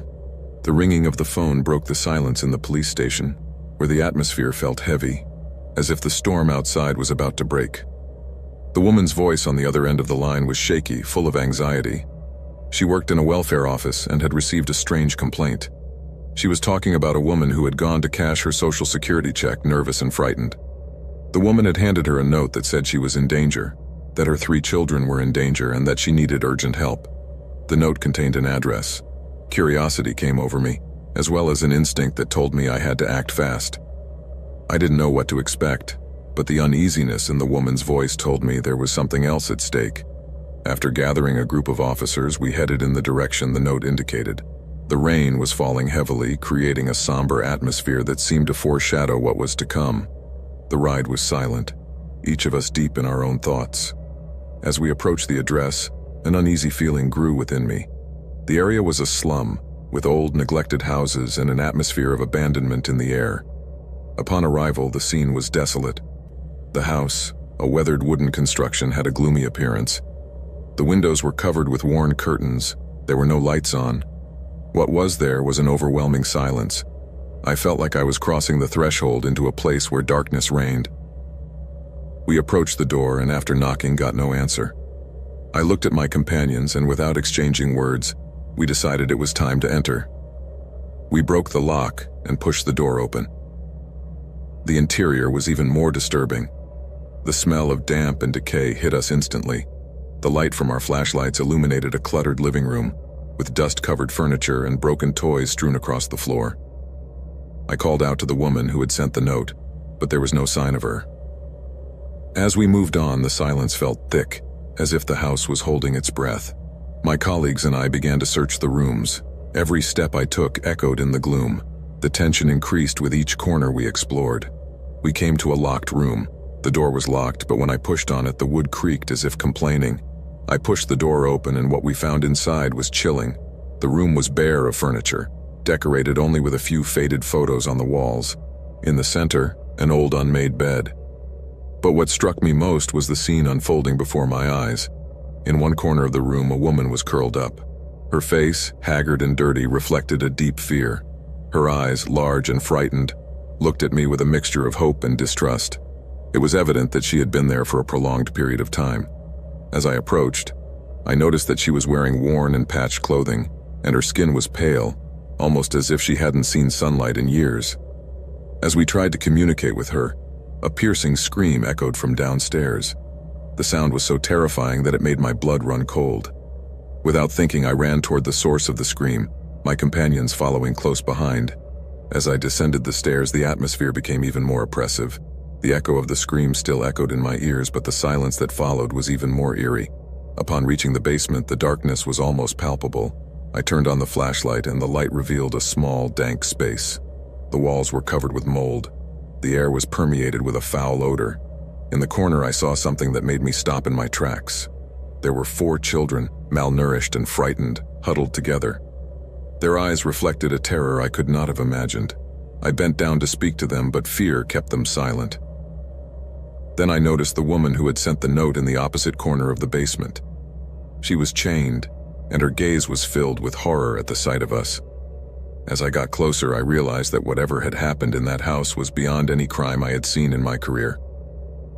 The man who had been in the house, the one who had held that woman captive, suddenly appeared at the basement entrance. His figure was imposing. His cold, defiant stare chilled my blood. There was something in his posture that made it clear that he was not going to allow us to take anyone. The tension in the air was palpable. At that moment, I knew I was facing a monster. I tried to remain calm as I slowly backed away from the children, but inside me the panic was growing. The man began to speak, and although his words were a whisper, the venom in his voice was evident. He spoke of possession, of control, of how he had protected the woman and the children from a cruel world. It was evident that he had distorted reality in such a way that he himself believed his own insanity. As I tried to assess the situation, my companions began to surround the man. I knew we had to act quickly, but the danger was imminent. The man turned to me, and his gaze was filled with fury. It was as if he knew his time was running out, and that made him even more dangerous. In a sudden move, the man lunged toward one of my companions. The fight broke out immediately. Chaos took over the basement. Blows and screams echoed off the walls. Terror gripped the children. The chained woman looked on with fear-filled eyes and knew she had to do something. As the officers tried to control the man, I ran to the woman in the corner. The chain holding her captive was heavy, but with a little effort, I managed to free her. Her look of gratitude was a ray of light in the midst of the darkness. However, there was no time to lose. With the woman at my side, we began to move toward the children. The fighting was still going on in the background, and the noise was deafening. My colleagues were doing their best to control the man, but the situation was volatile. Adrenaline was coursing through my veins as I pulled the children out of their corner. One by one, I led them toward the exit. It was a desperate act, but I knew I couldn't let fear hold them back. The sound of the drops hitting the ground mingled with the din of the fight. We managed to get the children and the woman out of the basement. The light from outside illuminated their pale faces, and although they were frightened, there was a glimmer of hope in their eyes. Police sirens were beginning to sound in the distance, and I knew help was on the way. When we finally made it out, the man was subdued by my companions, who managed to get him under control. The rain was falling mercilessly, as if the sky itself was washing away the horror that had occurred in that house. The woman and children were taken to a safe place, where they could receive the care they so desperately needed. The woman had lost her husband 5 years earlier, and after his death had been left homeless. The man who had helped her had been her jailer, using her vulnerability to abuse her and keep her under his control. Her youngest son, the fruit of that forced relationship, had also lived in that hell. The sadness and horror of the situation loomed over me like a shadow, and I knew that from that day on, nothing would ever be the same again. The faces of that woman and her children remained etched in my mind, reminding me that although there is light in the darkness, sometimes the darkness can be overwhelming. As the days went by, the case became news. The story of the woman and her children resonated in the community, and the fight for justice became a collective cry. Despite the sadness, there was hope in the air. The rain that had fallen that night brought with it the truth, and with it the promise of a new beginning.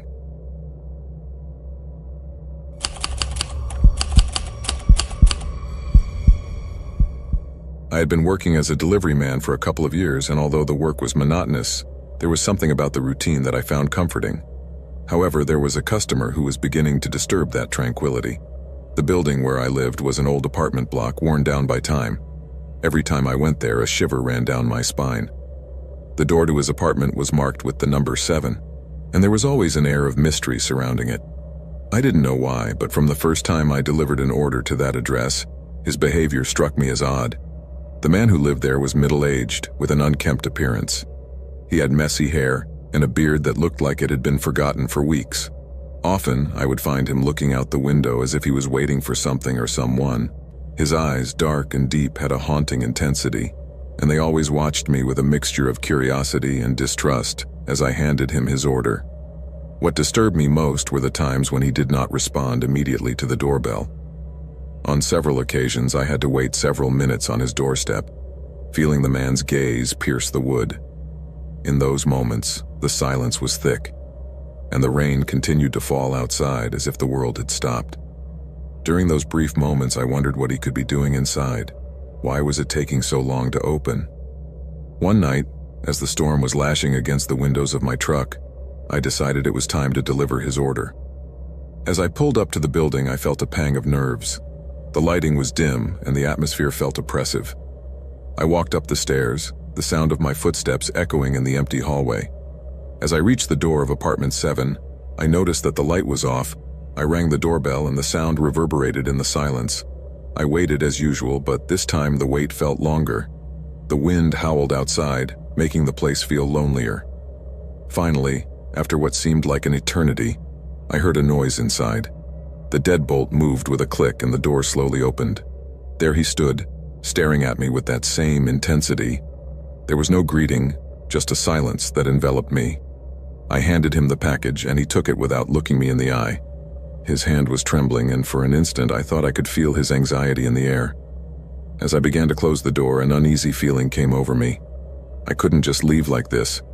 Something told me I should stay, investigate a little longer.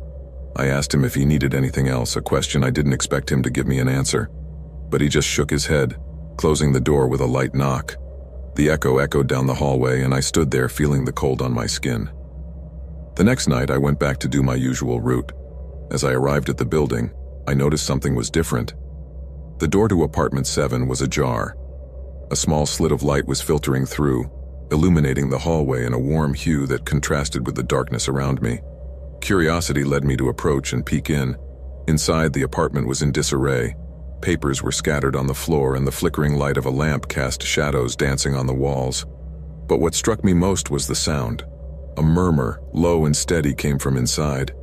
It was as if someone was talking, but I couldn't make out the words. My heart began to pound. I couldn't stay in there. The temptation to go inside was overwhelming, but I knew it was not my place. However, something inside me resisted turning around. The rain was still falling, and the murmur intensified, as if it were calling me. Finally, I decided to take a step further inside. As I entered the place, the atmosphere changed completely. The air felt heavy, permeated with a mixture of humidity and something else. I looked around and saw more clutter than I had imagined. On a table, there were crumpled documents, some torn, and a framed photo of a group of people. I recognized the man in the picture, but he was not alone. Next to him were a woman and 3 children, all smiling, but their faces seemed distant, as if happiness were trapped in a distant memory. The murmur continued, and I decided to follow it. I walked deeper into the apartment, feeling that each step brought me closer to an abyss I could not see. The kitchen was dark, and as I opened the door, the murmur became a muffled wail. There, in the gloom, I saw the man, sitting in a chair, his face covered by his hands. He was trembling. Without knowing why, I felt drawn to approach. The wailing intensified, and at that moment he raised his head. His eyes were full of tears and despair. I couldn't understand what was going on, but I sensed that there was a deep secret, something keeping him in that position of vulnerability. Then abruptly he stood up. The chair fell to the floor and the noise echoed throughout the apartment. His gaze turned fierce, and I realized I had crossed a line I shouldn't have crossed. With one swift movement, I turned and ran for the exit, feeling panic begin to take hold of me. That sense of alarm followed me as I descended the stairs. the sound of my footsteps drowning in the echoing storm. Once outside, I took a deep breath, feeling the cool, moist air in my lungs. I looked back, but the door to apartment 7 was already closed, as if nothing had happened. That night as I drove, my mind kept going back to that apartment. The murmur, the desolation on her face, the image of the family at the table. Something wasn't right, and the uneasiness became an obsession. Over the next few days, my routine became monotonous, but every time I was near the building, I felt the need to return. It was as if an invisible force was calling me. I returned to make the delivery a week later. The atmosphere felt tense. Upon arrival, I waited a few moments before ringing the doorbell. The door opened, but this time, the man seemed different. His gaze was more intense, almost defiant. However, there was no sign of weakness. I could tell there was a change in his demeanor. I handed him the order and he accepted it without a word. As I closed the door, a thought came to me. I had to know the truth. Without a second thought, I leaned over and pushed the door. This time it gave way, and I entered uninvited. The apartment was even more cluttered than before. The flickering light illuminated the room, and the murmur, now louder, echoed in my ears. I followed the sound, and it led me back to the kitchen. There, I found a scene that chilled my blood. On the table, a number of photos and documents were strewn about. As I approached, I saw that they were newspaper clippings. The heads of the women and children in the photos looked familiar. They were missing persons reported in the local news. My heart stopped. The man, the one who had been watching me, was linked to something much darker than I had imagined. In that instant, I knew I was not alone. The figure of a small boy appeared in the doorway of the kitchen. His face was dirty and frightened, and he looked at me with wide eyes that reflected a mixture of fear and need. The murmur became a silent scream, and his presence made me feel that I had just discovered a terrifying secret. The man moved behind me, and his breathing was heavy. In an instant, I understood that I had crossed a dangerous line. Adrenaline surged through my body, and I knew I had to get out of there. Without thinking about the consequences, I turned and ran for the door. As I stepped out, I felt his hand brush against my arm, and a shiver ran down my back. I didn't stop. I ran down the stairs, feeling the fear push me toward the exit. Once outside, I took a deep breath, trying to calm my pounding heart. The storm was still raging, but I could no longer hear it. My mind was in chaos as I tried to process what I had seen. I knew I had to do something, but I didn't know if I should get more involved in that story. That night, as I drove home, the boy's face kept popping into my mind. The restlessness inside me wouldn't go away. The image of the man, his despair, and the mystery surrounding his life haunted me. I knew he was just a delivery man, and that it was not my place. However, the instinct to protect those children compelled me to act. I decided that the next day I would do something. I couldn't let fear stop me. The storm had revealed something I could not ignore. The next morning, I went to the police station and told everything that had happened. My superiors listened attentively, but there was a skepticism in their looks. However, something in me was determined. A team was organized to investigate, and although I knew I couldn't do much more, I was relieved that I had made the decision to speak up. Days later, I returned to the building. The rain had stopped and the sun was beginning to peek through the clouds. When I arrived, I saw that the door to apartment 7 was closed, but there was a different atmosphere in the air. There were police cars outside and officers talking to each other. The investigation was underway. Watching from a distance, I felt a mixture of relief and fear. The storm had brought the truth with it, and although the road to justice would be long, I knew I had done the right thing. I could not forget the look in the boy's eyes nor the whisper I had heard. It's just that the darkest secrets can come to the surface, and one's courage can make all the difference.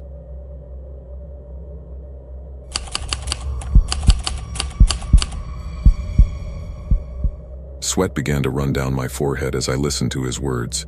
They spoke of roots, of contacts, of a business that was expanding. It was a world of criminality that had no mercy, and each of them was willing to do whatever it took to protect their interests. However, when one of the men mentioned a name, I felt the air rush out of my lungs. It was a name that resonated in my mind, an acquaintance in the neighborhood who had disappeared months ago. Everything fit: his disappearance, the criminal network, the fear that had permeated the community. It was a vicious cycle that seemed to have no end. As I listened, anguish gripped me. I was in danger, and not just from the possibility of being caught. I knew that if I didn't do something soon, more people would suffer. I decided I had to get out of there and take this information to the police. But as I tried to back away, a crunching sound under my feet alerted me. The men turned toward me, and in an instant, chaos ensued.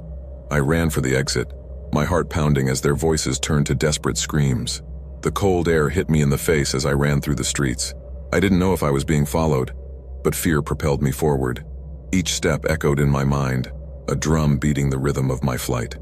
The neighborhood I had wanted to protect had become a labyrinth of shadows and dangers. I made it to my house.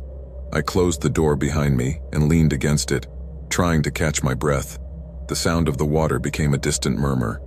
I knew I had to act fast. The information I had obtained was crucial, and I couldn't let it fall into oblivion. Later that night, I sat down at my computer and began writing a detailed report. I documented every encounter, every conversation I had witnessed. With each word, I felt the pressure ease a little. When I finished, I sent the report to the local police, trusting that they would act before it was too late. Days passed, and it was as if heaven shared my anxiety. I didn't know if my report had had any impact, but hope was beginning to blossom inside me. The police were finally paying attention, and they began making rounds of the neighborhood, looking to track down the criminals I had reported. One night, while on patrol, I saw lights in the old warehouse. My heart stopped. The police had arrived. I watched from a distance as the officers surrounded the place, and the tension in the air was palpable. I felt a mixture of relief and fear. I knew the danger had not yet passed. The operation was swift. The men I had seen in the warehouse were arrested, and the news spread quickly through the neighborhood. But I sensed that this was only the beginning. The fight against crime would not end with just one dismantled network. Even though the situation had improved, fear still lurked. I decided I couldn't stop being the neighborhood watchman. There was more work to do, more stories to tell, and more people to protect. Over time, the community began to come together. Neighbors got to know each other better, and together we formed a front against crime. I had found my purpose, and though the night could be dark, I knew there was light in the coming together of those who refused to give up. With each storm, the neighborhood grew stronger. I had learned that despite the fear, there was always a fighting chance. My role as night watchman was not just to patrol, it was to be the voice of those who had been silenced. The fight was far from over, but I was ready to face it drop by drop. I don't remember exactly when it started, but the first time I noticed it was on a Thursday night. I had arrived home after a grueling day, soaked by a downpour that caught me without an umbrella. As I was emptying my coat pockets, a small sheet folded in four fell to the floor. At first, I thought it was a forgotten receipt or one of those advertising cards that sometimes end up in your hands without you noticing. But when I unfolded it, the contents froze me in my tracks. It was a handwritten note in blue ink, and it detailed something that looked like something out of a crime novel. Friday, 8:30 p.m., Riverton Street, number 37, 45-year-old male, knife murder, witness, young woman, 25 years old, flees before police. I read the note several times, trying to make sense of it. The paper was crumpled, as if it had spent a long time in my pocket, but I didn't remember seeing it before. The words were written in tight, slightly slanted handwriting, neat enough to be legible, but also so commonplace that it offered no clue as to who had written it. My first thought was that someone had accidentally slipped the note into my pocket, perhaps on public transportation, on the street, or even while waiting in the coffee shop that morning. But the more I looked at the words, the more the feeling grew that it wasn't a mistake. It all seemed too specific to be a coincidence.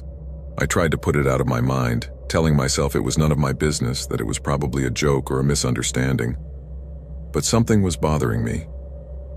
That night I barely slept, tormented by the thought that if the note was real, something terrible might happen. The next day, Friday, the rain was still coming down hard. Instead of going straight to work, I decided to take a detour and drive by the address on the note. 37 Riverton Street. It was an area I was vaguely familiar with, a row of modest, poorly kept houses, the kind of place where secrets can easily be hidden behind locked doors. I arrived there shortly after 8 o'clock. I parked at a safe distance, my heart beating like a drum. From the car, I looked at the house. It seemed empty, the lights off, no sign of movement in the windows. I could hear the sound of my breathing mixed with the pattering of the rain on the roof of the vehicle. Time passed slowly. The hands of the clock seemed to move in slow motion as doubts gnawed at me. What was I doing there? What if it was all a coincidence? But then, a car pulled up in front of the house. A man got out, tall and burly, wearing a dark coat and holding a briefcase. He climbed the porch steps and stepped inside without hesitation.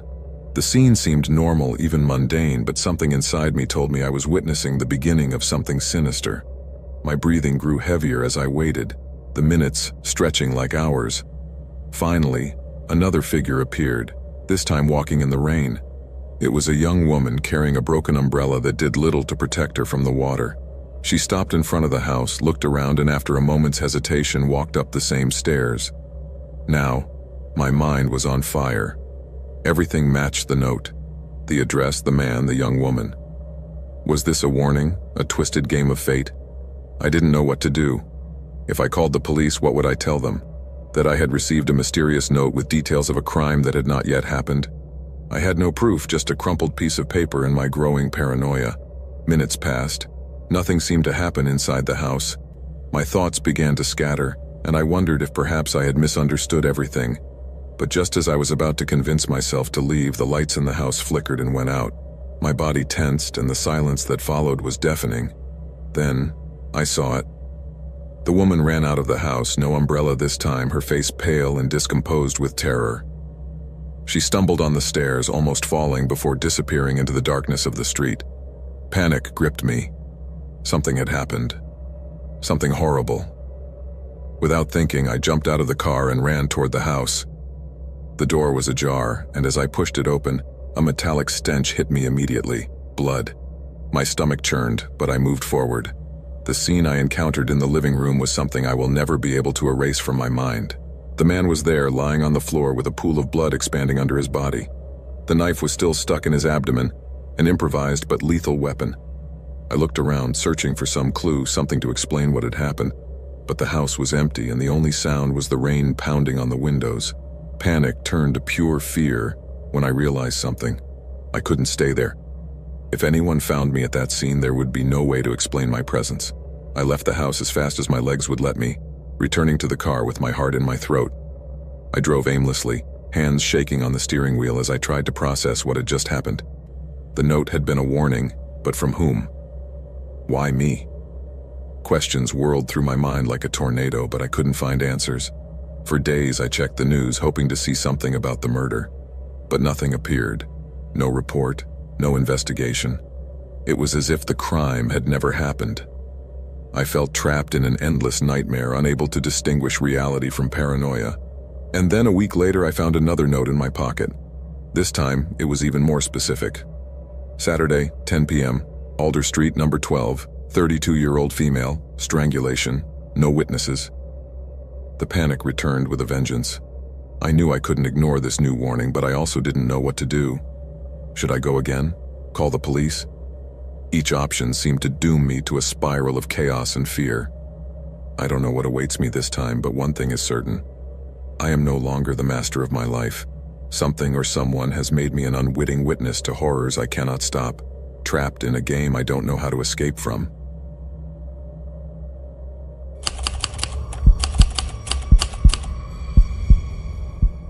The rain was incessant the day I picked up the keys to the apartment. The landlord, an older man with an expressionless face, seemed more interested in closing the deal than in sharing details about the place. I didn't think much of it. After all, I had been looking for an affordable place, and this one fit the bill. It was small, yes, but cozy enough for a fresh start. The building had a decaying feel to it. The paint on the walls was worn, and the elevator ran with an unsettling rattle. My apartment was on the 4th floor. I climbed the stairs with the lighter boxes, leaving the heavy ones in the car for later. Each step echoed in the empty hallway, amplifying a sense of isolation I couldn't explain. When I opened the door, the interior of the apartment greeted me with a musty smell and something else, a faint metallic scent that I failed to identify. The living room was simple, with yellowish-white walls that betrayed years of neglect. There was an old armchair that someone had left behind, and a small kitchen at the back.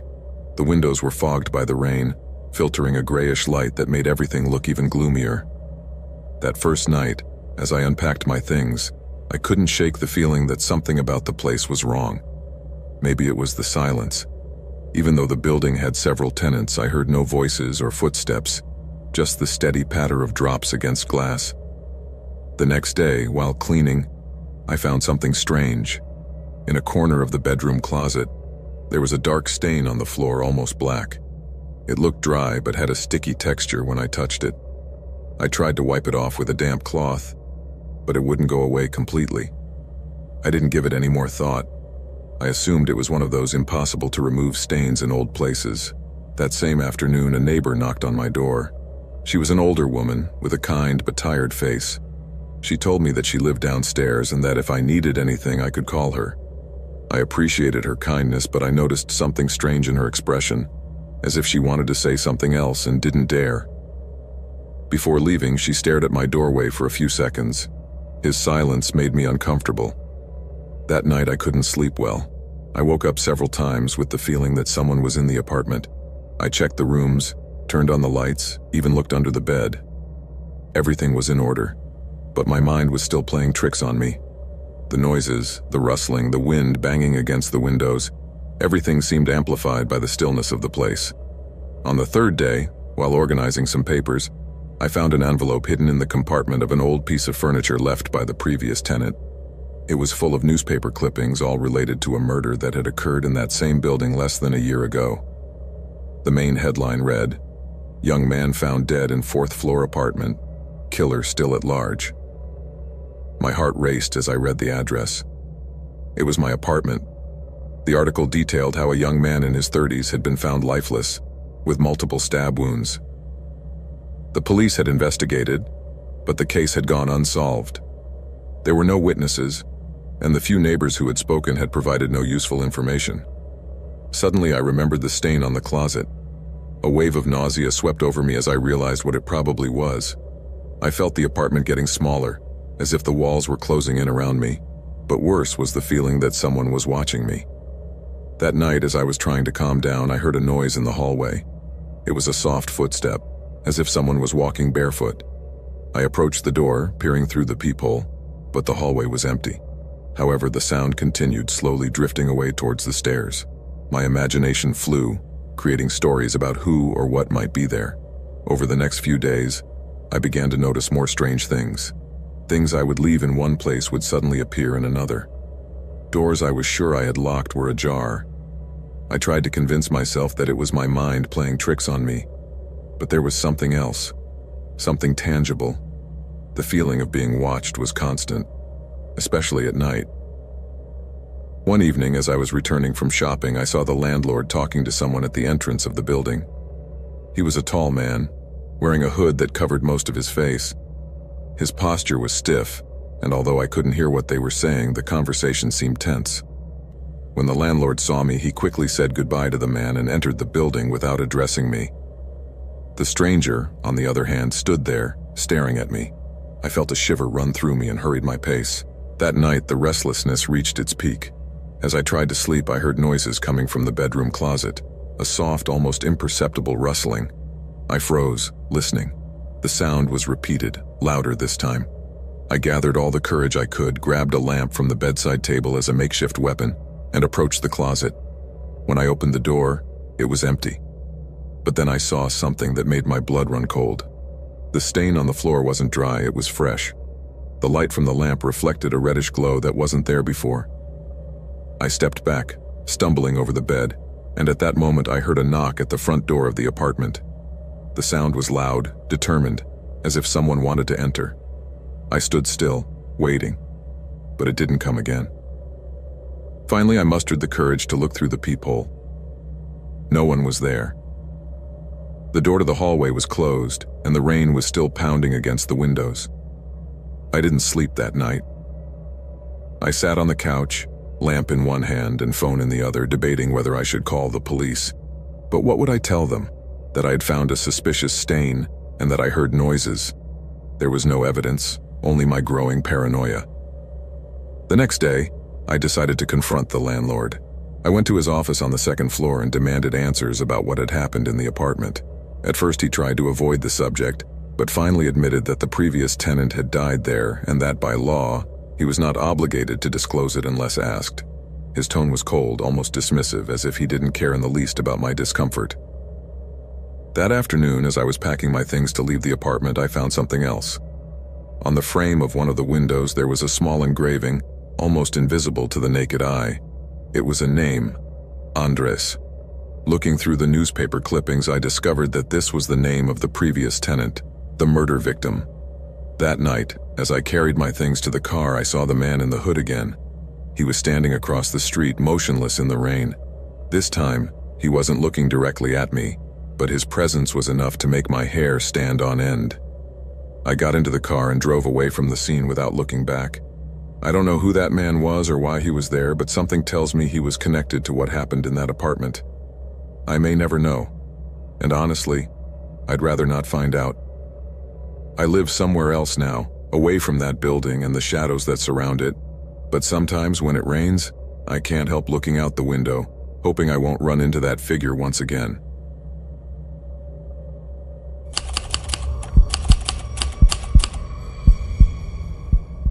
The sound of traffic died away as the doors of the building closed behind me. It was a rainy night with that kind of humidity that creeps into your bones.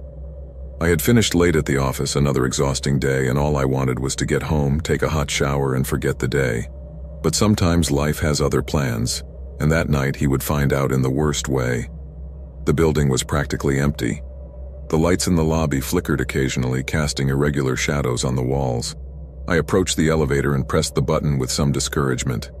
It was old, the kind that creaks as it moves and feels like an accident waiting to happen.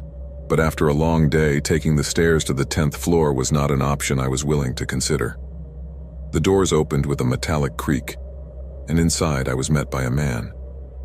He was tall, wearing a black jacket that seemed to have soaked up the rain like a sponge.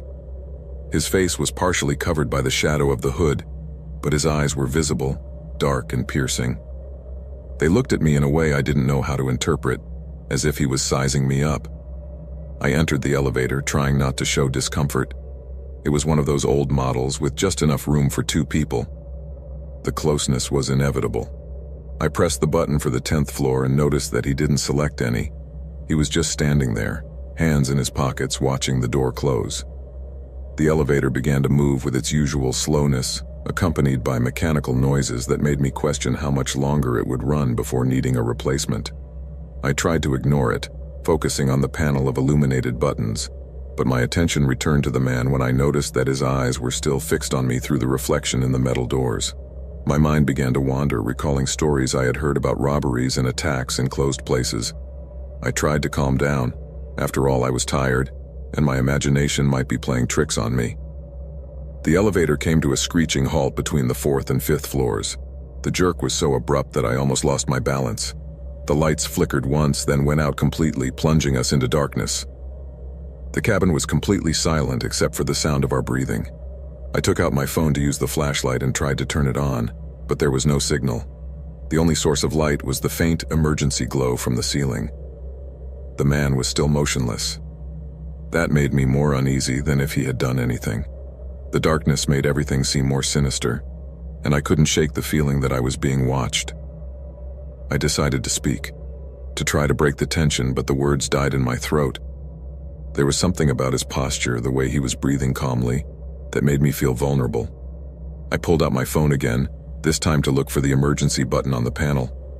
I found it and pressed it, hoping to hear an operator's voice. Nothing, just the echo of my own breathing. Suddenly, the man moved.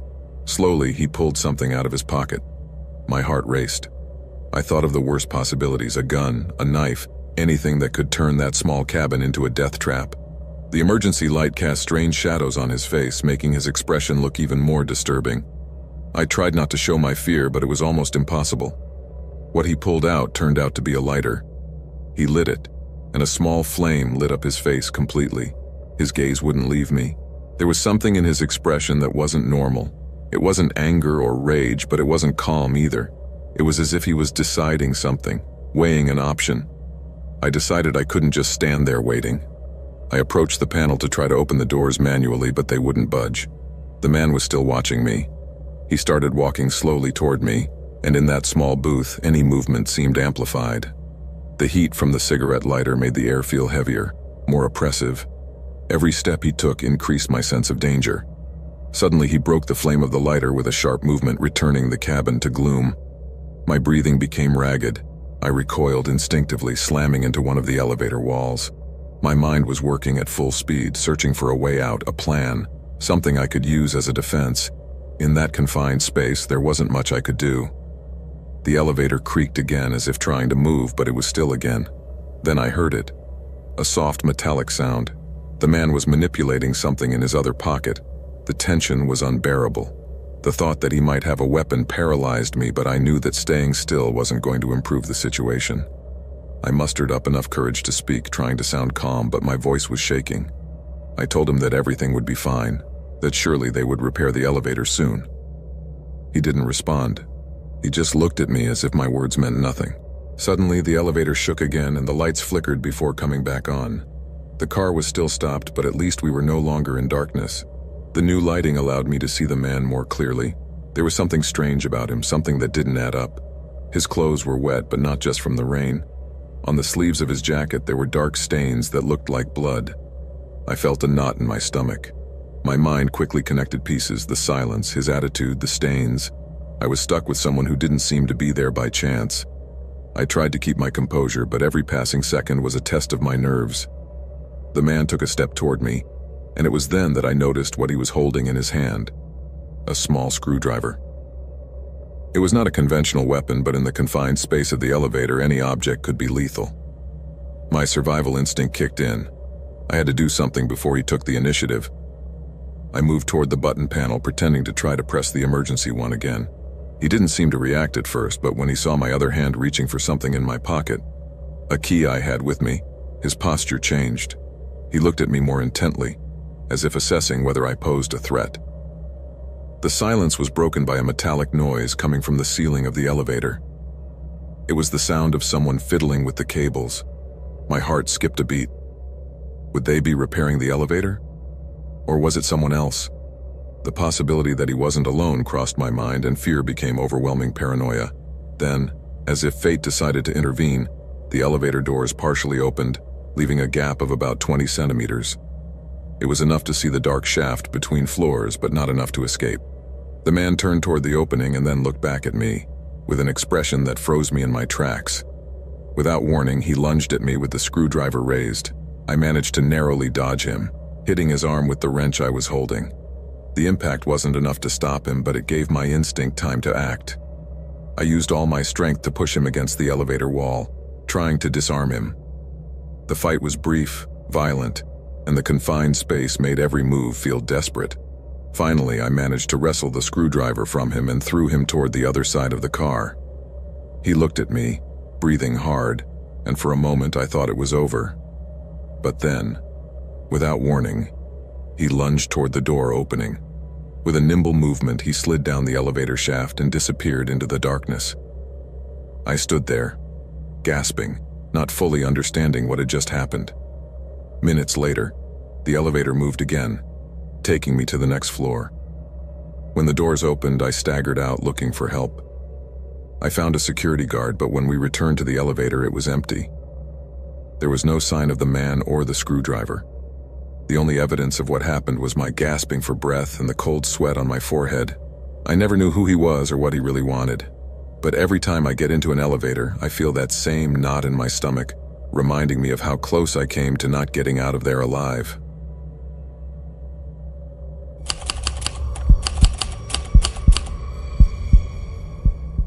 The sound of the keys unlocking my apartment door brought me back to reality. It had been just another night with my group of friends, one of those impromptu get-togethers that ended with laughter, empty beers, and chats that oscillated between the absurd and the profound. There were 6 of us, a compact group that had known each other for years, sharing not only time but secrets, confidences, and loyalties that seemed unshakable. Or so I thought. It all started a few months ago when David appeared in our lives. We met him through Raoul, who always seemed to have a knack for attracting new people. David was a nice guy with an easy smile and a charisma that quickly opened the doors to our circle. I don't remember exactly when he went from being Raoul's friend to one of the group, but at some point he stopped feeling like an outsider. The first signs that something didn't fit were subtle, almost imperceptible. Things that, in retrospect, should have alarmed me from the beginning. Once, during one of our outings, David mentioned details of my personal life that I didn't remember sharing with him. I thought maybe Raul had told him, although it wasn't his style to talk about others. But I dismissed the idea.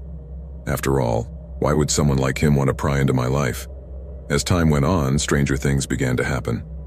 On one occasion, I received an anonymous email with a screenshot of a private message I had sent to Clara, a friend in the group.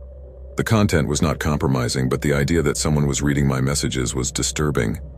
I thought about telling the others, but I felt paranoid. What was I going to tell them? That someone was spying on me? That I was suspicious of a guy who didn't seem to have a single bad intention? The last straw came one rainy night. We had arranged to meet at Luis's house to watch a game, but David didn't show up. He said he was busy with a personal matter, something rare for him, because he almost never turned down an invitation. The evening went on as usual with laughter and jokes, but when I returned home, something caught my attention. My door was ajar. My heart skipped a beat. I checked my pocket, making sure the keys were there. They were. I walked in slowly, trying not to make a sound, and found everything in its place except for one detail. My desk was open, and the papers I had left sorted were scattered around as if someone had hurriedly gone through them. The connection was instantaneous. It couldn't be a coincidence. Something inside me screamed that David was behind this, even though I had no proof. Over the next few days, I began to watch him more closely. I told no one, not even Raul, who had always been my confidant. I needed to understand who this man was who, little by little, seemed to infiltrate every aspect of our lives. My first step was to find out a little more about him. David claimed to be a programmer, but the more I asked about his work, the more vague his answers became. One night, while the group was gathered at the usual bar, I asked him to show me some of what he was working on. He shrugged, saying it wasn't interesting. His evasiveness set off all my alarm bells. That's when I made the mistake of confronting him, albeit indirectly. During a seemingly casual conversation, I hinted that someone in the group might be hiding something. I wanted to observe his reaction. To my surprise, he kept his cool. He even joked that the only dark secret he had was his terrible taste in music. But something in his look unsettled me, as if he knew exactly what he was doing. That night, I decided to go further. After everyone said goodbye, I followed David to his apartment. I watched him enter, and from the sidewalk I watched as he turned on the light in his living room. I waited a few minutes, trying to work up the courage, and then approached him. My plan was simple. I wanted to take a quick look around, find something to confirm my suspicions. What I found was far more frightening than I expected. The window of his living room was slightly open. From there, I could see a wall full of photos. I recognized each person in them. It was us. Every member of our group, including me, was there. The photos were not casual. They were pictures of private moments, some taken without us realizing it. One showed Raul entering his office, another of Clara on her balcony. There was even one of me sleeping on my couch. My blood ran cold. I returned to my apartment that night with my hands shaking. I had wanted to know the truth, but now that I had it, I didn't know what to do with it. Telling anyone meant admitting I'd been spying on him. What if no one believed me? David was charismatic, charming. He could easily turn the situation in his favor. The next few days were hell. Every time we were in a group, I felt his gaze fixed on me as if he knew what I had seen. But the worst came when I found a note on my desk. It was a short message written in precise handwriting. "Stop meddling where you're not wanted." I understood then that not only did he know I had followed him, but that he was warning me. But warning me about what? What was he really after?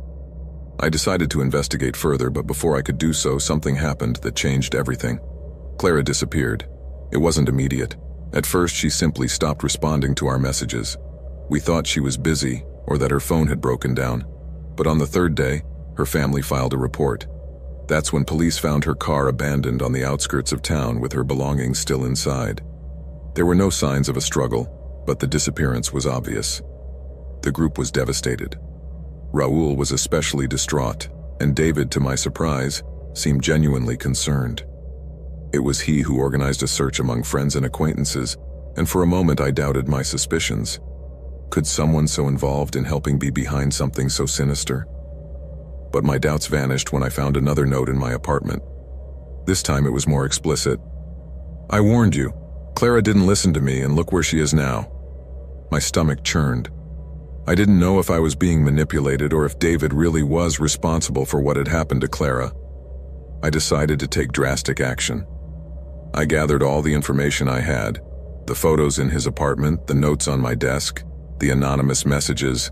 I took it to the police, but without hard evidence, they couldn't do much. They advised me to stay away from him and contact them if anything else happened. That night, I returned to my apartment with a sense of defeat. I had tried to stop him, but David always seemed to be one step ahead. However, as I walked in, something caught my eye. My window was open. A cold breeze was blowing through the room, and on the floor was something I hadn't expected to find. A picture. It was of Clara, tied up and with a terrified expression. On the back, a message that made my heart stop. "Your turn is next." I knew then that he wasn't just an infiltrator. He was a hunter, and I had fallen into his trap. The rain began to pound on the window as I realized that the only way to survive was to confront him before he finished what he had started.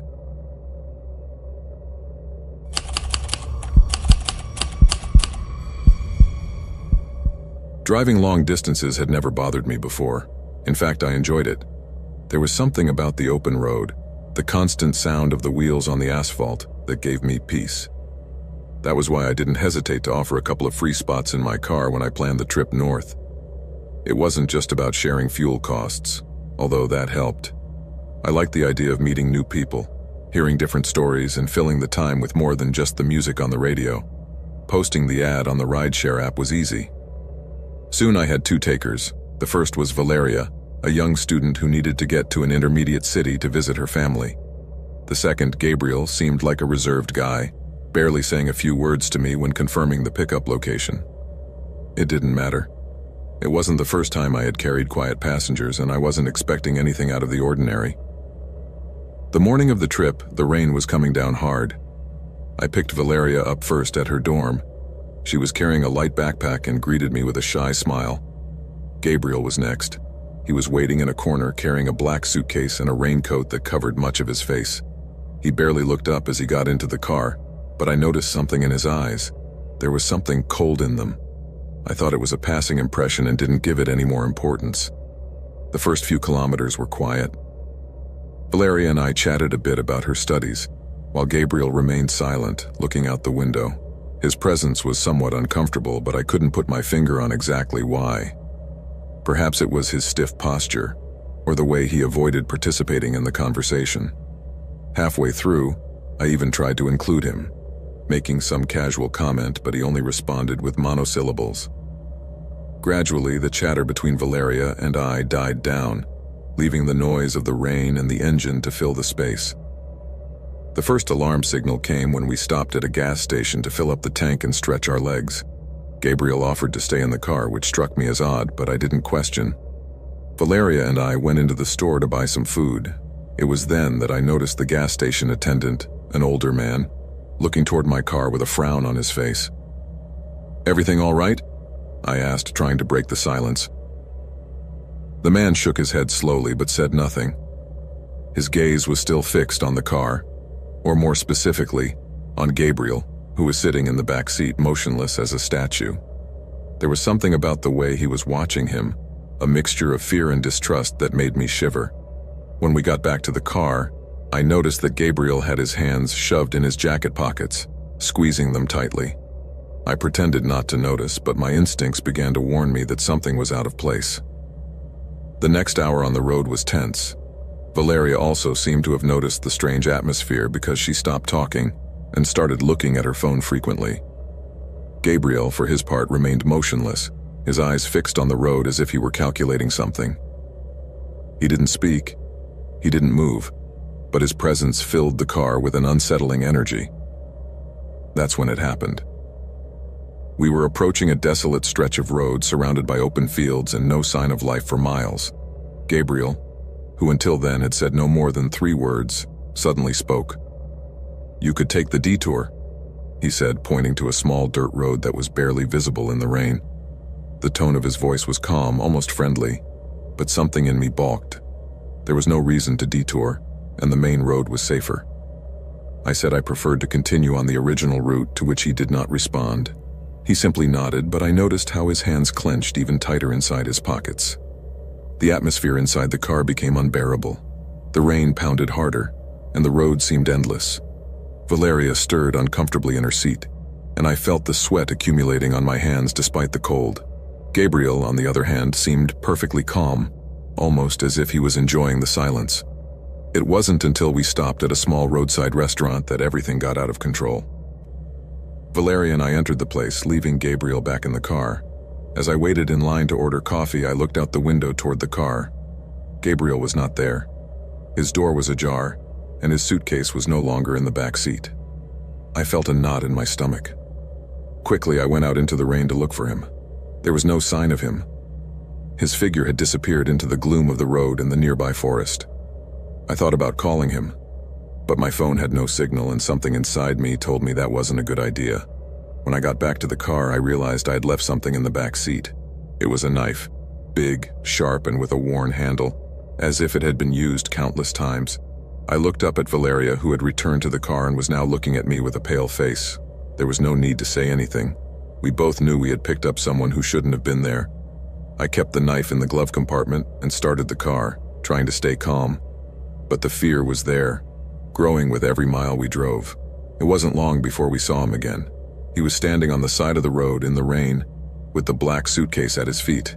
He didn't raise his hand to ask us to stop, but his gaze was riveted on us as we passed. It was as if he knew we weren't going to stop, and yet he seemed satisfied. I didn't sleep that night. I dropped Valeria off at her destination and drove nonstop until I got home with the feeling that those eyes were still watching me. The next day, I read in the news that a man had been found dead near the gas station where we had stopped. There were no clues about the killer, but the description of a suspect matched Gabriel perfectly. Since then, I have not offered ride-sharing again. But every time I'm on the road and I see someone on the side of the road, I can't help but remember that look and the knife he left behind. I don't know if it was a warning, a threat, or just his way of telling me he had played us and won, but I know I'll never feel safe on the road again.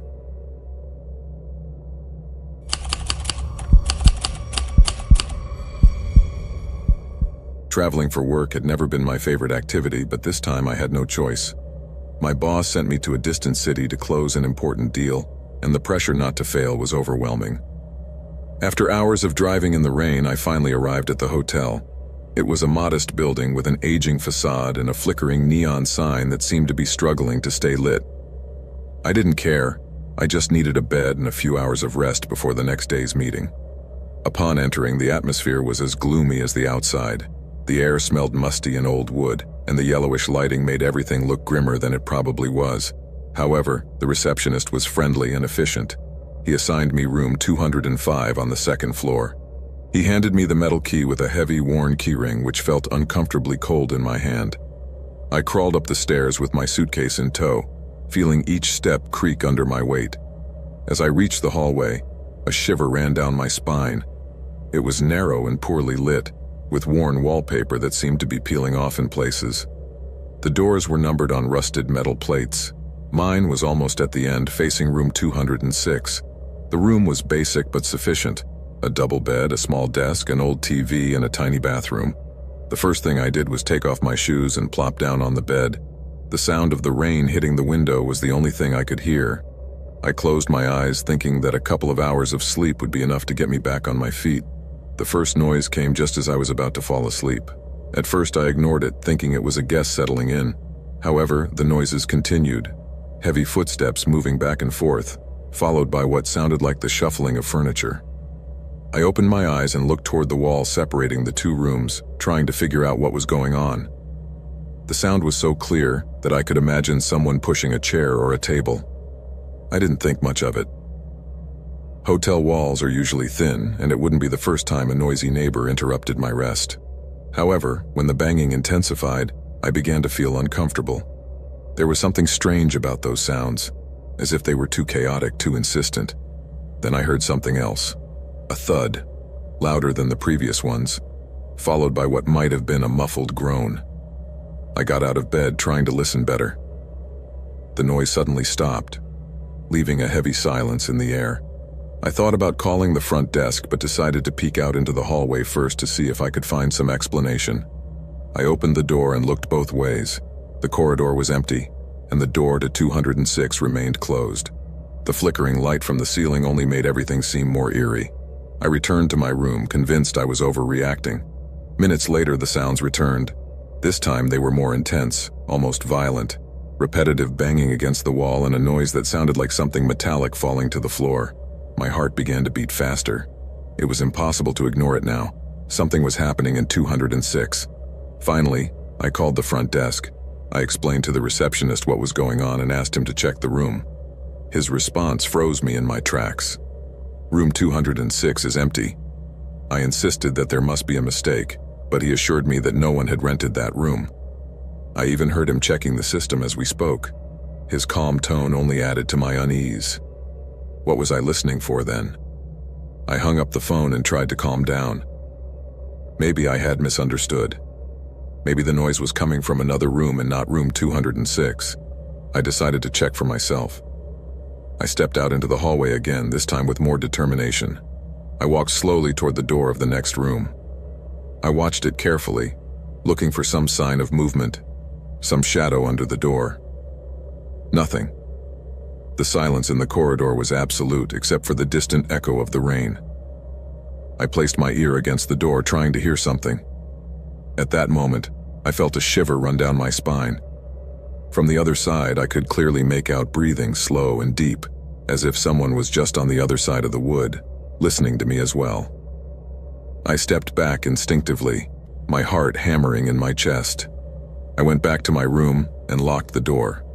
I didn't know what to do, call the police, insist on the receptionist. It all seemed so absurd.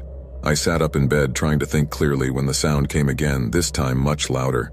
It was as if someone was hitting the wall with something heavy, with a force that made the pictures hanging on my side of the room vibrate. I couldn't stand there. I picked up my phone and dialed the front desk again. No sooner had I finished explaining the situation than I heard hurried footsteps in the hallway just outside my door. I flung it open, expecting to see the receptionist or a guest, but the hallway was empty. However, something had changed. The door to 206 was ajar. I froze, unable to decide what to do. Then I decided to approach. The light from the hallway partially illuminated the inside of the room, just enough to see that it was empty. There were no suitcases, no sign that anyone had been there. But on the floor, near the bed, there was a dark spot that I couldn't quite make out from my position.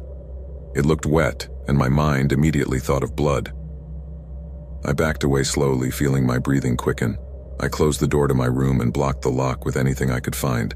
A chair, my suitcase, anything that would make me feel a little safer. I decided that I would spend the rest of the night awake, waiting for daybreak to get out of that place. However, the noises didn't stop. Now they were coming from my own roof, as if someone was walking directly over me. I looked up, transfixed, listening as the footsteps moved back and forth, sometimes stopping just above where I was sitting. The sound of breathing returned, this time much clearer, as if there was no barrier between us. The night became endless. Every little sound, every rustle made me jump. When dawn finally broke, I gathered my things and went down to the reception desk. The receptionist looked at me with surprise to see me so early, but I said nothing. I handed him back the key and walked out to the parking lot without looking back. Before I left, I couldn't help but take one last look at the hotel from the car. From one of the second-floor windows, I saw a figure watching me. I couldn't make out his face, but I was sure it wasn't my imagination. I sped up and never looked back. Months have passed since that night, but it still haunts me. I never knew what happened in that room again, nor do I want to know. However, every time I hear the sound of footsteps in the silence of the night, I wonder if I really escaped, or if something from that place followed me.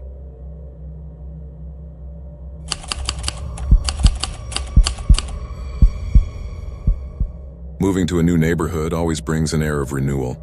After several years living in a small apartment downtown, I needed a change. So when I found an affordable house in the suburbs, I didn't hesitate. It was a quiet place with tree-lined streets and a community feel that looked like something out of a postcard. I thought it would be the perfect place to start over, away from the stress and monotony that had accompanied me for years. The first few days were as I had imagined, absolute tranquility. My neighbors seemed friendly, if reserved, and the sound of the wind through the trees was a constant melody that replaced the hustle and bustle of the city. Among them, There was a man I didn't pay much attention to at first. His name was Alberto. He lived in the next house and was about 40 years old with an ordinary look, the kind you can forget in seconds. I would see him occasionally tending his garden or reading on the porch. We would greet each other with a brief gesture and nothing more.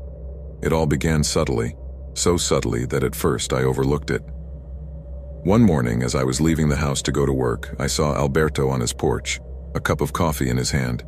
He was watching me, a normal thing to do, I thought. We all look at our neighbors from time to time. But when I turned my head as I got into the car, he was still staring, unmoving. That gaze followed me until I turned the corner. Days passed, and I began to notice little details that made me uneasy. Alberto seemed to be always present. If I went out to water my garden, he was sweeping my driveway. If I came home late from work, his figure was silhouetted against the light from his window, seemingly waiting for me. Even when I went out for a morning run, I would see him strolling along the same route. At first, I chalked it up to coincidence. After all, we lived next door to each other. But soon the coincidences began to feel too orchestrated. One night, while eating dinner, I noticed something strange. The lights in her house were off except for a dim light in the second-floor window, the one that looked directly into my dining room. It was as if someone was there, watching me. I turned off the lights to get a better look, but I couldn't make out anything. However, that feeling of being watched stayed with me like a cold weight on my chest. The real turning point came on a Saturday. I had decided to spend the day at home, organizing my office and enjoying my own space.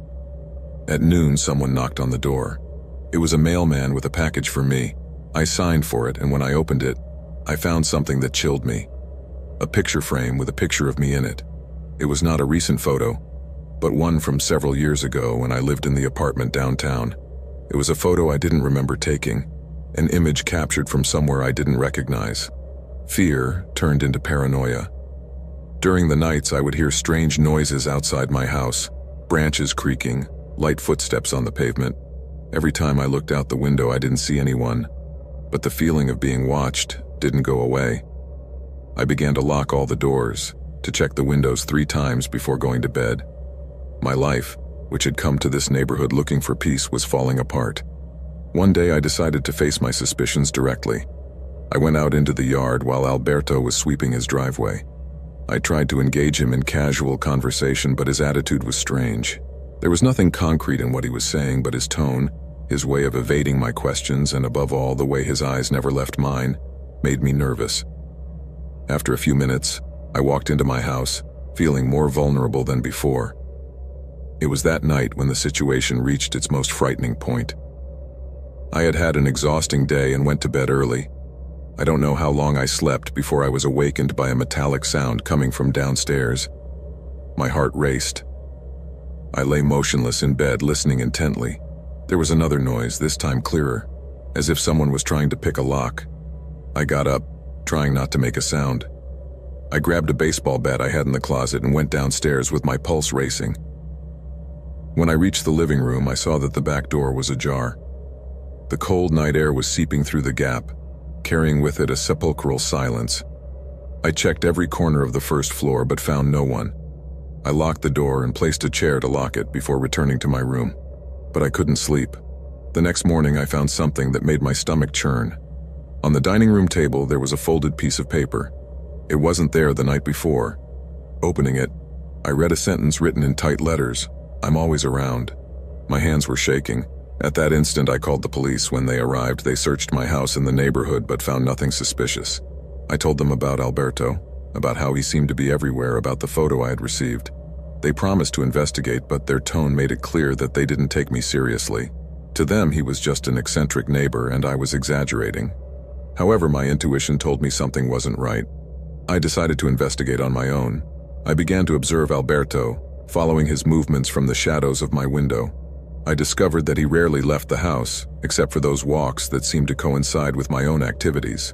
One night I saw him carry a box to his car and drive out of the neighborhood. I followed him at a safe distance until he stopped at an abandoned warehouse. I saw him go inside with the box, but I didn't have the courage to approach. The next few days were a nightmare. I felt that Alberto knew I had followed him. His behavior became more invasive. One night, when I returned home, I found the front door wide open. Nothing seemed to be missing, but the fact that someone had been inside was enough to convince me that I had to leave. I called a locksmith to change the locks and began packing my things. The last night in that house was the worst. I was just finishing putting my belongings away when I heard footsteps in the hallway. I knew no one else was home. I armed myself with the baseball bat and pushed open the door, but there was nothing there. I closed all the lights and locked myself in my room, hoping the night would pass quickly. When I finally moved out, I breathed a sigh of relief. I thought I had left everything behind, including Alberto. However, weeks later, while unpacking in my new home, I found something that made me feel a knot in my stomach. A note, identical to the one I had found in my dining room, with the same words, "I am always near." Since then, I live with the constant feeling that someone is watching me, that Alberto never stopped following me. I don't know how, but it seems that no matter where I go, he always finds a way to be close by.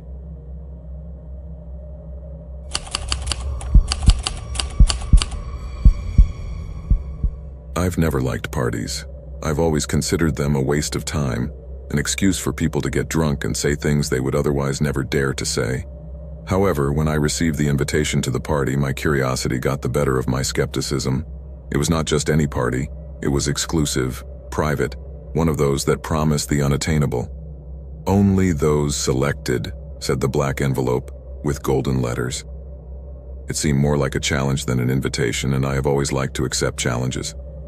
The card I received was completely anonymous, with no signature or reference of any kind.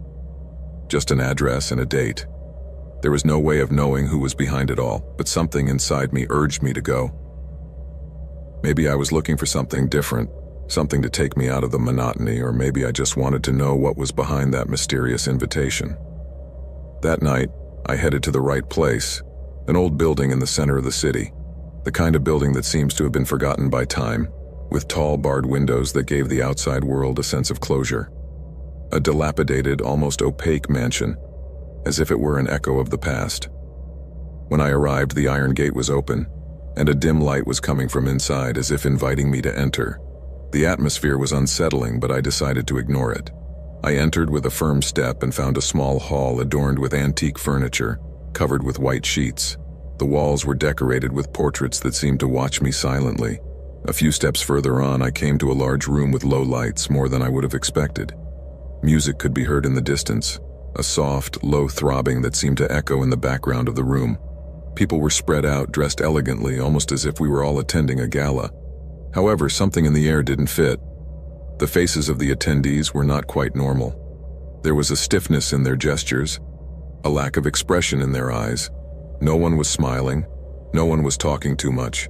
The atmosphere was charged with an invisible tension, as if everyone was waiting for something.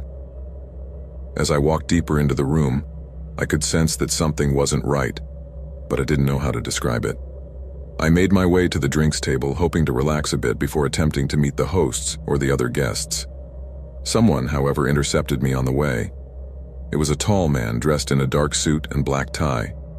His face was impassive, but his eyes seemed scrutinizing. He stared at me for a few seconds, as if assessing my presence, and then without a word turned away, allowing me to continue. I took a glass of what appeared to be whiskey, though the drink tasted like nothing I had ever tasted before. It was bitter, almost metallic. I decided I wouldn't want to know what it was, so I set it aside and began to look more closely at the attendees. Everyone seemed to be there with a common purpose, but no one was talking.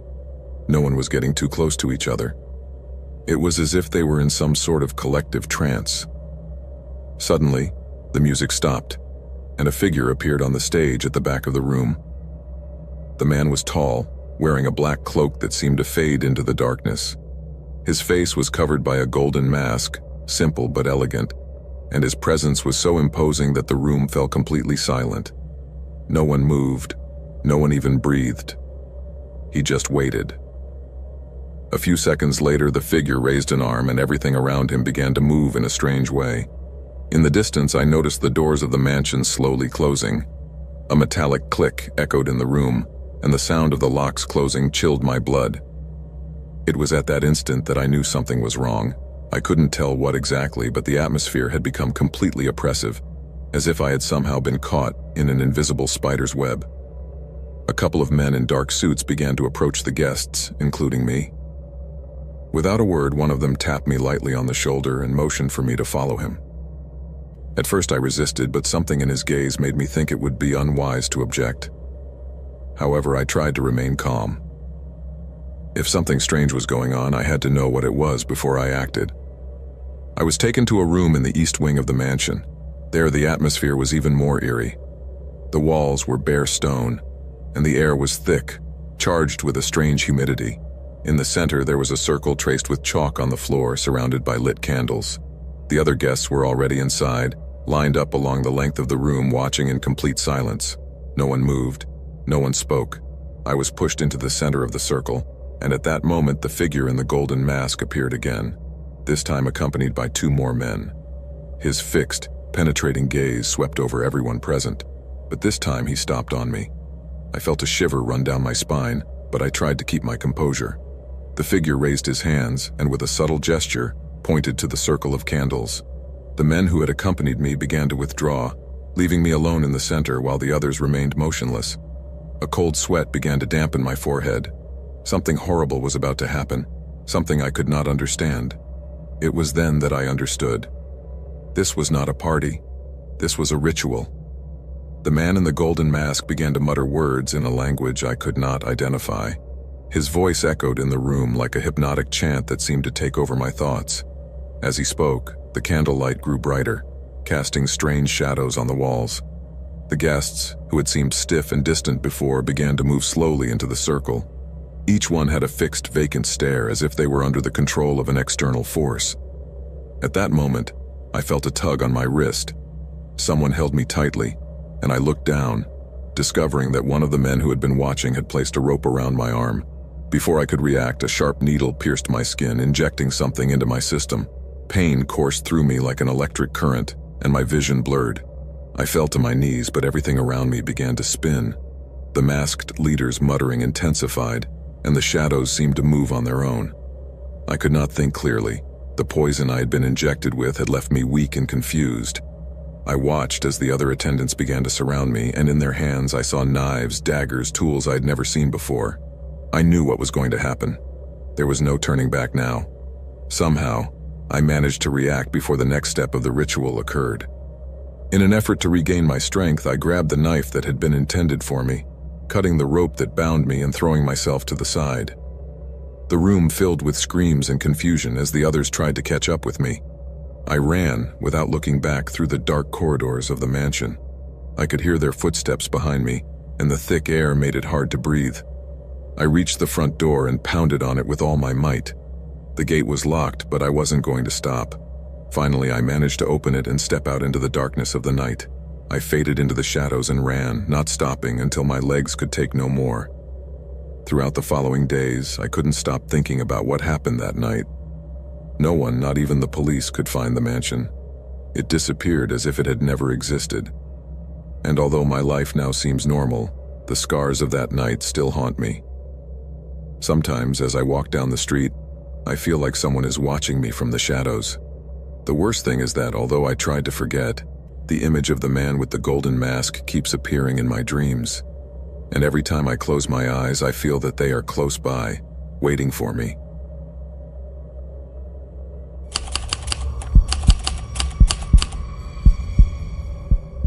It was an afternoon like any other, or at least that's what I thought when I returned home.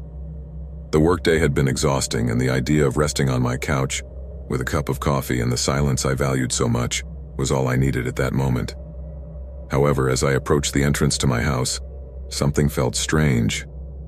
I didn't know what exactly, but there was something in the air that wouldn't let me be completely at ease. As I approached the door, the feeling grew like a weight on my chest. My house has always been my refuge. I live in a quiet neighborhood away from the hustle and bustle of the city, a place where people know each other, where the neighborhood seems to be protected by a kind of benign anonymity. But something about that day was broken. I don't know if it was the slight rustle in the air or a flash in the corner of my eye, but something made me look toward the living room window, just in time to see a figure, a shadow, a presence in the corner of my vision, near the bushes in the garden. At first I thought it was a play of light, an illusion caused by the branches moved by the wind. But on closer inspection, the figure did not move. It was a man, standing motionless, watching my house. I couldn't see him clearly, for he was in the shadows, but the shape of his figure was evident enough for panic to begin to grow within me. I stopped in my tracks. My breathing accelerated uncontrollably, and for a second, I froze, staring at that figure. I could not see it well, but something in my stomach told me that I should not approach it, that I should do the opposite of what my curiosity was pushing me to do. However, the need to understand what was happening overcame my fear. I took a step towards the door, fearing that when I opened it, the man would come closer, or even worse, that he would disappear without a trace. I didn't know what to expect, but something told me I shouldn't ignore what was happening. I closed the door behind me on my way out. The sound of the lock clicked loudly, as if someone could hear it from miles away. My heart was pounding in my ears as I walked toward the garden, keeping my eyes fixed on the shadow. Somehow, I felt watched, even before I knew if that figure had really seen me. As I reached the edge of the garden, the figure was still there, motionless. I could barely make out details, but there was no doubt. A man, tall in stature, wearing a dark overcoat, stood still like a statue. My mind couldn't process it. Who was this guy? What did he want? It didn't look like he was trying to break into my house, nor was he moving to do anything overt. He was simply observing. The feeling of discomfort grew. I felt the pressure in my chest, as if someone was squeezing on my lungs. I decided the sensible thing to do was to go back into my house and call the police. I wasn't prepared to confront a stranger, especially in a situation I didn't understand. But as I turned around, I heard something, a soft, almost imperceptible noise, as if the floor had creaked under the weight of something. I turned quickly, expecting it to be some animal or even a wind current, but no, there it was. The figure, now a little closer, had taken a step toward me without making the slightest sound. I hadn't seen it move, and yet there it was, one step closer. Adrenaline coursed through my veins. Suddenly, fear turned into pure need to flee. I ran for the door, with the feeling that the shadowy man was following me, although there was not a sound to indicate that he was moving. As I entered, I made sure to close everything behind me, as if that would give me a sense of security. I stood in front of the door, breathing hard, my sweaty hands on the doorknob, hoping that looking out the window I wouldn't see him again. But I did see him. He was there, standing in front of my window. The darkness of the night hid him for the most part, but his eyes glowed faintly, as if he were looking directly at me. There was no doubt that he had seen me. Cold sweat rolled down my back and my breathing stopped.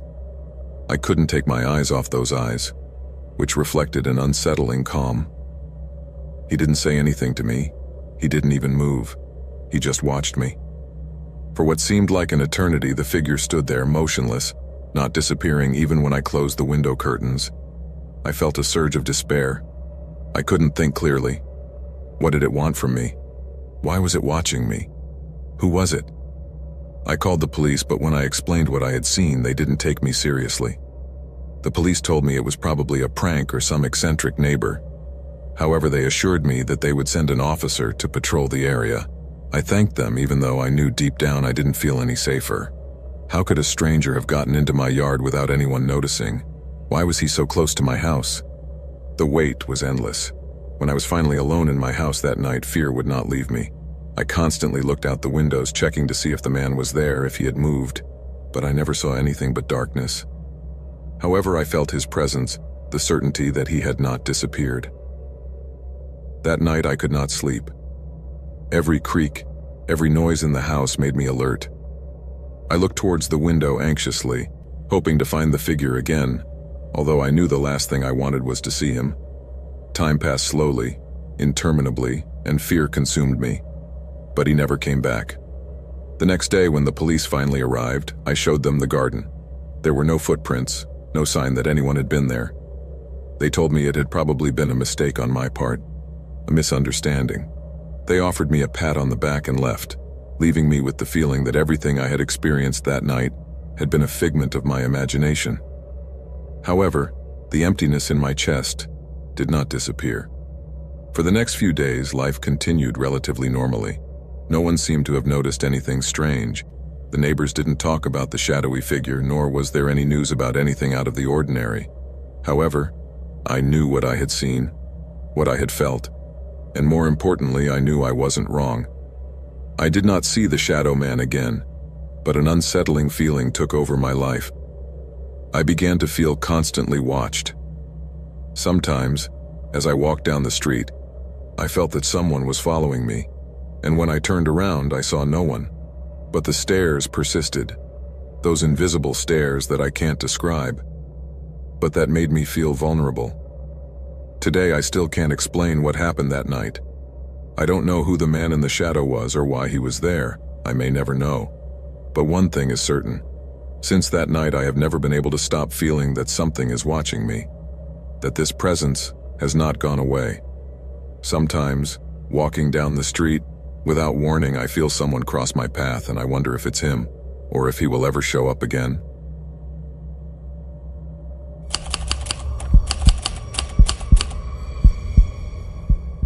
I had been driving for hours. The road trip seemed endless, and although the view of the changing landscapes through the window was beautiful, my mind was tired. I had planned to take a break on the way, eat something, and stretch my legs. The road signs indicated a small town only a few miles away, and I decided that would be the ideal place to stop. The entrance to the town was modest, not unlike many others I had passed through in my travels. A couple of old buildings, dirt roads, everything seemed quiet, almost frozen in time. There weren't many people on the streets, which didn't surprise me too much. I was used to these towns away from the city. After all, they were typical places where travelers stopped only in passing, not for long. That's when I saw the restaurant. It was located right on the corner of the main street, a red brick building with large windows that gave a feeling of warmth and comfort. The sign on the facade read, Ristorante El Refugio. The name seemed welcoming and promising.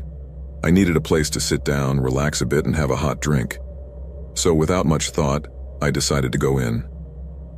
As I opened the door, a little bell rang softly, but there was no answer. The restaurant was completely empty. The dim light came from lamps hanging from the ceiling, and the decor was simple, with rustic wooden tables and aged leather chairs. Nothing in the atmosphere seemed particularly unsettling, but the absence of diners struck me as odd. I sat down near the window. The place was quiet, quieter than I expected. I looked around, searching for at least one waiter, but there was no sign of life. The air was still. There was neither the murmur of distant conversations nor the sound of silverware. Only the faint hum of lights seemed to break the silence. I decided not to stay too long without doing anything. I pulled out my phone to check my messages, but I had no signal, no internet, no calls, nothing. That bothered me slightly, but I let it go. Most likely the town had bad coverage, something I was also familiar with from my travels. Minutes later, the sound of soft footsteps on the wooden floor made me look up. A man appeared from the shadows of the kitchen, dressed in a white shirt and apron. His face was hard to read, almost expressionless. He didn't seem surprised to see me there, far from it. He slowly approached my table unhurriedly, his gaze fixed on me. He indicated for me to take a seat, but not with words, but simply with a wave of his hand. I watched him cautiously as he moved toward the bar, where he seemed to have left something, a small notebook or pad. Meanwhile, the restaurant was still deserted, with no other workers to be seen on the horizon. Just him, just me. I felt uneasy, but decided not to indulge in paranoia. After all, it was just an empty restaurant, and probably the few customers in town were not on the same schedule as I was. But as time went on, something began to strike me as odd. The man's eyes never left me. Every time I moved my gaze away, I felt his eyes boring into the back of my neck. It was a heavy feeling, as if I was being analyzed, examined. Even when I looked at my phone with no signal, I felt their eyes on my back. The waiter returned in silence. He set a glass of water on the table for me without saying a word, without even looking directly at me. His face remained impassive, almost as if on autopilot. Who was this man? Why wasn't he talking to me? The discomfort began to escalate.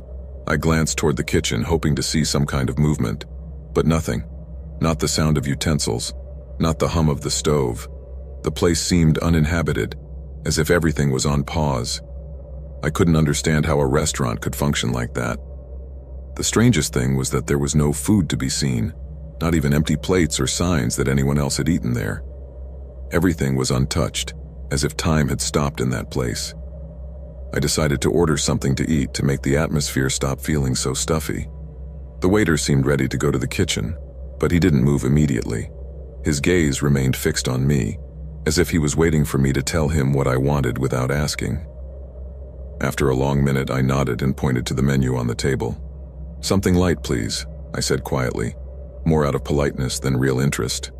He nodded slowly, without changing his expression, and headed for the kitchen. As he walked away, I could tell that as he passed the counter, another figure moved in the darkness of the kitchen. It appeared to be another person, but I couldn't see his face. Just a shadow moving behind the kitchen window, beyond the door. Was there another worker there? Why hadn't he come out to greet me or at least offer me a welcome? I felt uncomfortable again, more so than before. I was all alone, and although the waiter didn't seem to have bad intentions, something about his attitude made me uneasy.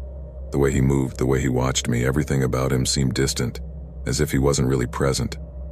His body was there, but his mind, it seemed to be somewhere else. Time passed slowly. Through the window, I watched as the light faded, as the night was falling. I looked at the time on my watch. It had been more than 30 minutes since the waiter left for the kitchen. Where was my food? Suddenly I felt a strange sensation, as if I was being watched from every corner of the restaurant. The eyes from the kitchen, the figure I had seen moving. And now, beyond the bar, the silhouette of a man appeared again.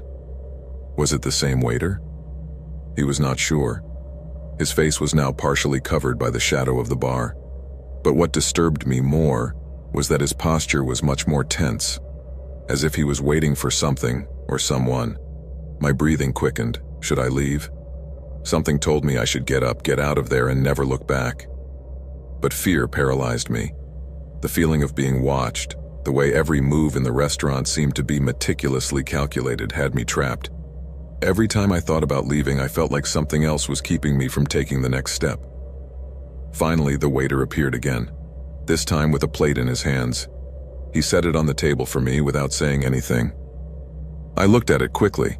It was a simple, almost basic dish, but something about it made me feel even more uncomfortable. How could an empty restaurant offer me something so precise, so meticulously prepared, without any explanation? The food was there before me, but my appetite was completely gone. I couldn't look at it without thinking something was wrong. It was then that I noticed a detail that chilled my blood. As the waiter slowly walked away towards the kitchen, I saw the figure behind the bar again. The same shadow, but now it was moving towards me. As it moved forward, I felt the air become thick, heavy, as if each step I took brought an inevitable confrontation closer. I rose from the table quickly, my heart pounding in my chest, but as I looked toward the door, I saw that it was closed. The lights went out all at once. The restaurant, which had once been just eerie, became a silent prison. There was no way out, no escape. I turned around, looking for an answer in the waiter's eyes, but his face, it wasn't human.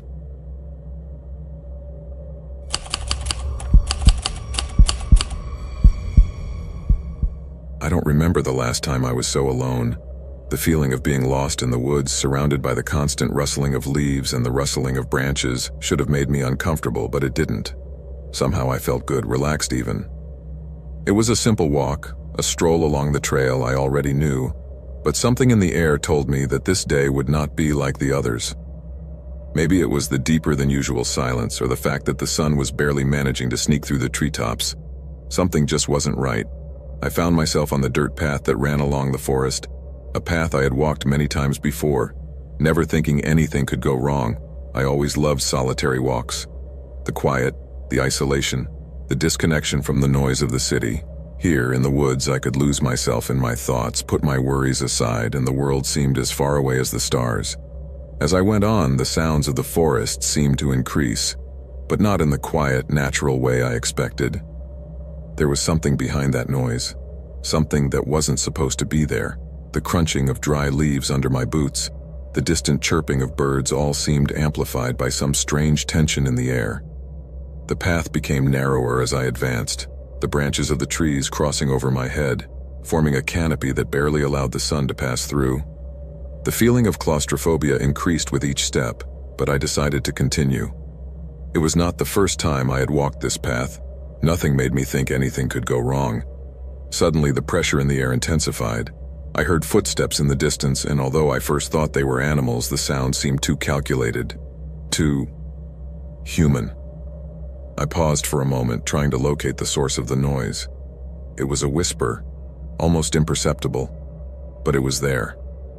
I was surrounded by shadows, by trees that seemed denser, and for an instant, I felt that something or someone was watching me, but I couldn't see anything. That's when I saw them. They appeared out of the trees, coming out from the side of the trail as if they had been waiting for me. They were a group of men, maybe 4 or 5, all dressed in dark clothing and large backpacks. They were wearing tactical gear with heavy vests and boots. Something about their presence puzzled me. They didn't look like an ordinary group of hikers. Their gazes were cold, calculating, and their movements stiff, as if they had a purpose. One of them stepped forward and stared at me, while the others spread out slightly, circling me. I didn't immediately understand what was going on. I thought it might be some kind of joke, or perhaps people who got lost in the woods, but there was something strange about their behavior. They didn't say anything. They weren't moving like normal people. They were too quiet, too observant. My first impulse was to back away, but a gut feeling that I couldn't escape paralyzed me. I was trapped. The men surrounded me without rushing, but without letting me out of their sight for a second. Their presence was overwhelming. At that moment, one of the men closest to me spoke, though his words were not what I expected. It wasn't a question, nor was it an order. It was something that made me even more uncomfortable. "We found you," he said, and instantly his tone let me know it wasn't a welcoming phrase. The air became even heavier. I didn't understand what was happening, but I felt I couldn't escape. There was no sign that this was some kind of mistake. These men did not look like lost people or tourists. There was something much darker in their gaze, in the way they moved forward. It was as if they were sizing me up. One of them pulled a crumpled map out of his backpack and spread it out in front of me, pointing to an area I couldn't identify. I couldn't see the details clearly, but his finger pointed insistently to a specific location in the forest. Something inside me told me that I shouldn't look, that I should act, but my body was paralyzed, as if I had fallen into a trance. Who were these men? Why were they watching me like that? And why were they mistaking me for someone else? "You've gotten yourself into something you don't understand," said another of the men, but he said it as if he was explaining the obvious. I didn't feel the need to ask them questions because I knew the answers I would get wouldn't be clear. I didn't want to know what this was all about. I started breathing hard, my heart pounding. I felt the adrenaline coursing through my body, my mind screaming that I had to leave, but I didn't know how. I was trapped between them and the thick forest vegetation. I couldn't take my eyes off the map one of them was holding. His finger on the paper seemed to be moving deliberately, and his gesture seemed to affirm that I was in the wrong place. Something inside me told me that these men were not just a group of hikers. They were something more. They were there for a reason, and that reason didn't involve me in any good way. For a moment, one of them backed up a couple of steps, and I felt my chance to escape had come.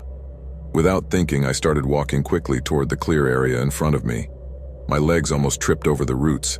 Fear had clouded me so much that I lost track of my steps. But before I could advance more than a few meters, one of the men blocked my path.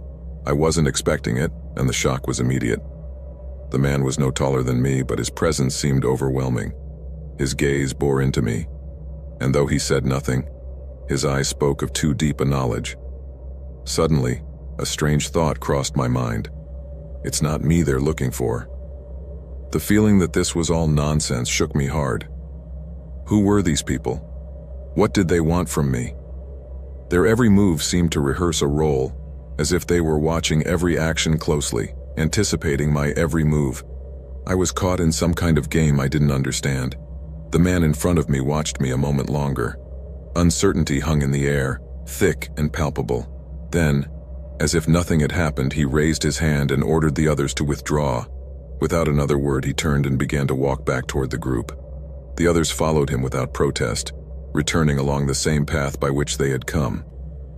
I stood there, watching them slowly walk away, until their figures faded into the thickness of the forest. I stood there, not knowing what to do, not daring to move. I felt a cold sweat run down my back as I tried to catch my breath. What had just happened was a complete enigma. Why had they mistaken me for someone else? What did they want from me? I had no answers, only more questions and a feeling that maybe it wasn't over. The wind began to blow harder, moving the leaves and branches. The atmosphere of the forest felt different, more eerie than before. In my mind, a single idea repeated itself like an echo. It wasn't me they were looking for, but someone else will be, and maybe there's no turning back for him.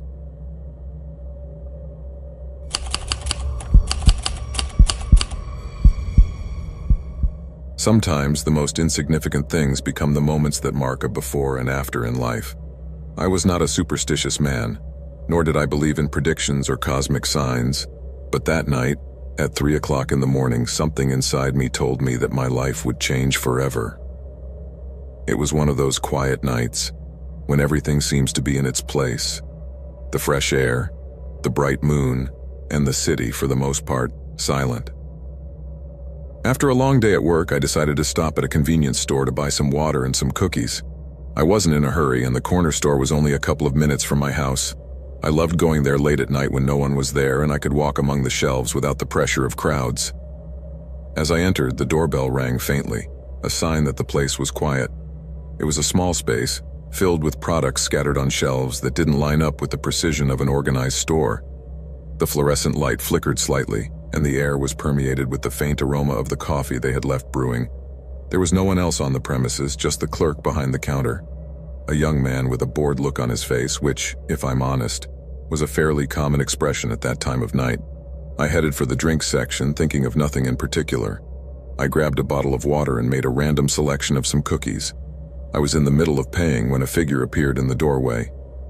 At first, I didn't notice her too much. I thought it was just someone passing by, maybe another customer, but when I saw his face, I stopped. It was a tall man, wearing a black jacket that looked out of place for the heat of the night.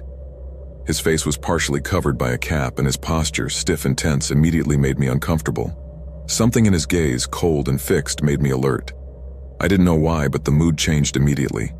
The clerk at the counter didn't seem to flinch, so used to the slow pace of the night that he probably thought the man was just another customer. My breathing quickened a little. I knew something wasn't right. Maybe it was the way the guy was looking around, like he was waiting for something or someone. Or maybe it was the fact that he didn't move toward the produce aisles like anyone would. Instead, he just stood there, near the door, watching. And then, without warning, he turned around and started walking toward the counter. The doorbell rang again as the man walked in with a firm step. But what made me realize that something really strange was going on was the way the clerk reacted. He didn't look up, but his expression changed, and for a second, his eyes dilated, as if he knew what was about to happen. Instantly, the atmosphere in the store became heavy, charged with palpable tension. That's when I heard it. The metallic sound of a gun being slid down the man's jacket. The clerk slowly looked up, and on his face I could read something I hadn't noticed before: fear. The man, with an eerie calmness, pulled a gun from his jacket. He was pointing it into the air, but the direction was clear. I was the next target, and there was no way of knowing why. At that moment, the air inside the tent became thick. My mind began to work a mile a minute. What was I supposed to do? Was this the first time I had robbed the place? The clerk didn't move. No one screamed. The gun was now firmly in the man's hand, and his steady gaze on me made me feel vulnerable, as if I were trapped inside a dream from which I could not awaken. My throat closed up, and a cold sweat ran down my back. It was strange, because despite the imminent threat, the man didn't seem to hurry. He didn't head straight for the cashier. He didn't demand money right away. Instead, he stood there still, watching me. Part of me wanted to run, but another part knew there was no point. The guy wasn't there to steal the money. He was there for something else. What happened next threw me off.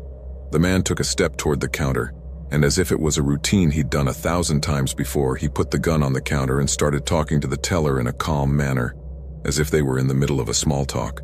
It was as if they were both in a script they already knew, but that I didn't understand. "Just follow the instructions," the man said to the cashier, in a tone so low I could barely hear him. It was as if everything going on around me was in a bubble, distant and oblivious. I could hear the hum of the air conditioning, the plastic bag sliding across the counter, and the silence in my own heartbeat. But I didn't understand what was happening. Something didn't add up. Soon after, the man began to walk toward me unhurriedly but without stopping. My heart began to pound, and for a moment I felt that my legs were not responding. I could only look at him, his face almost covered by the cap, his gaze fixed on my eyes. I did not move, and somehow I felt I could not.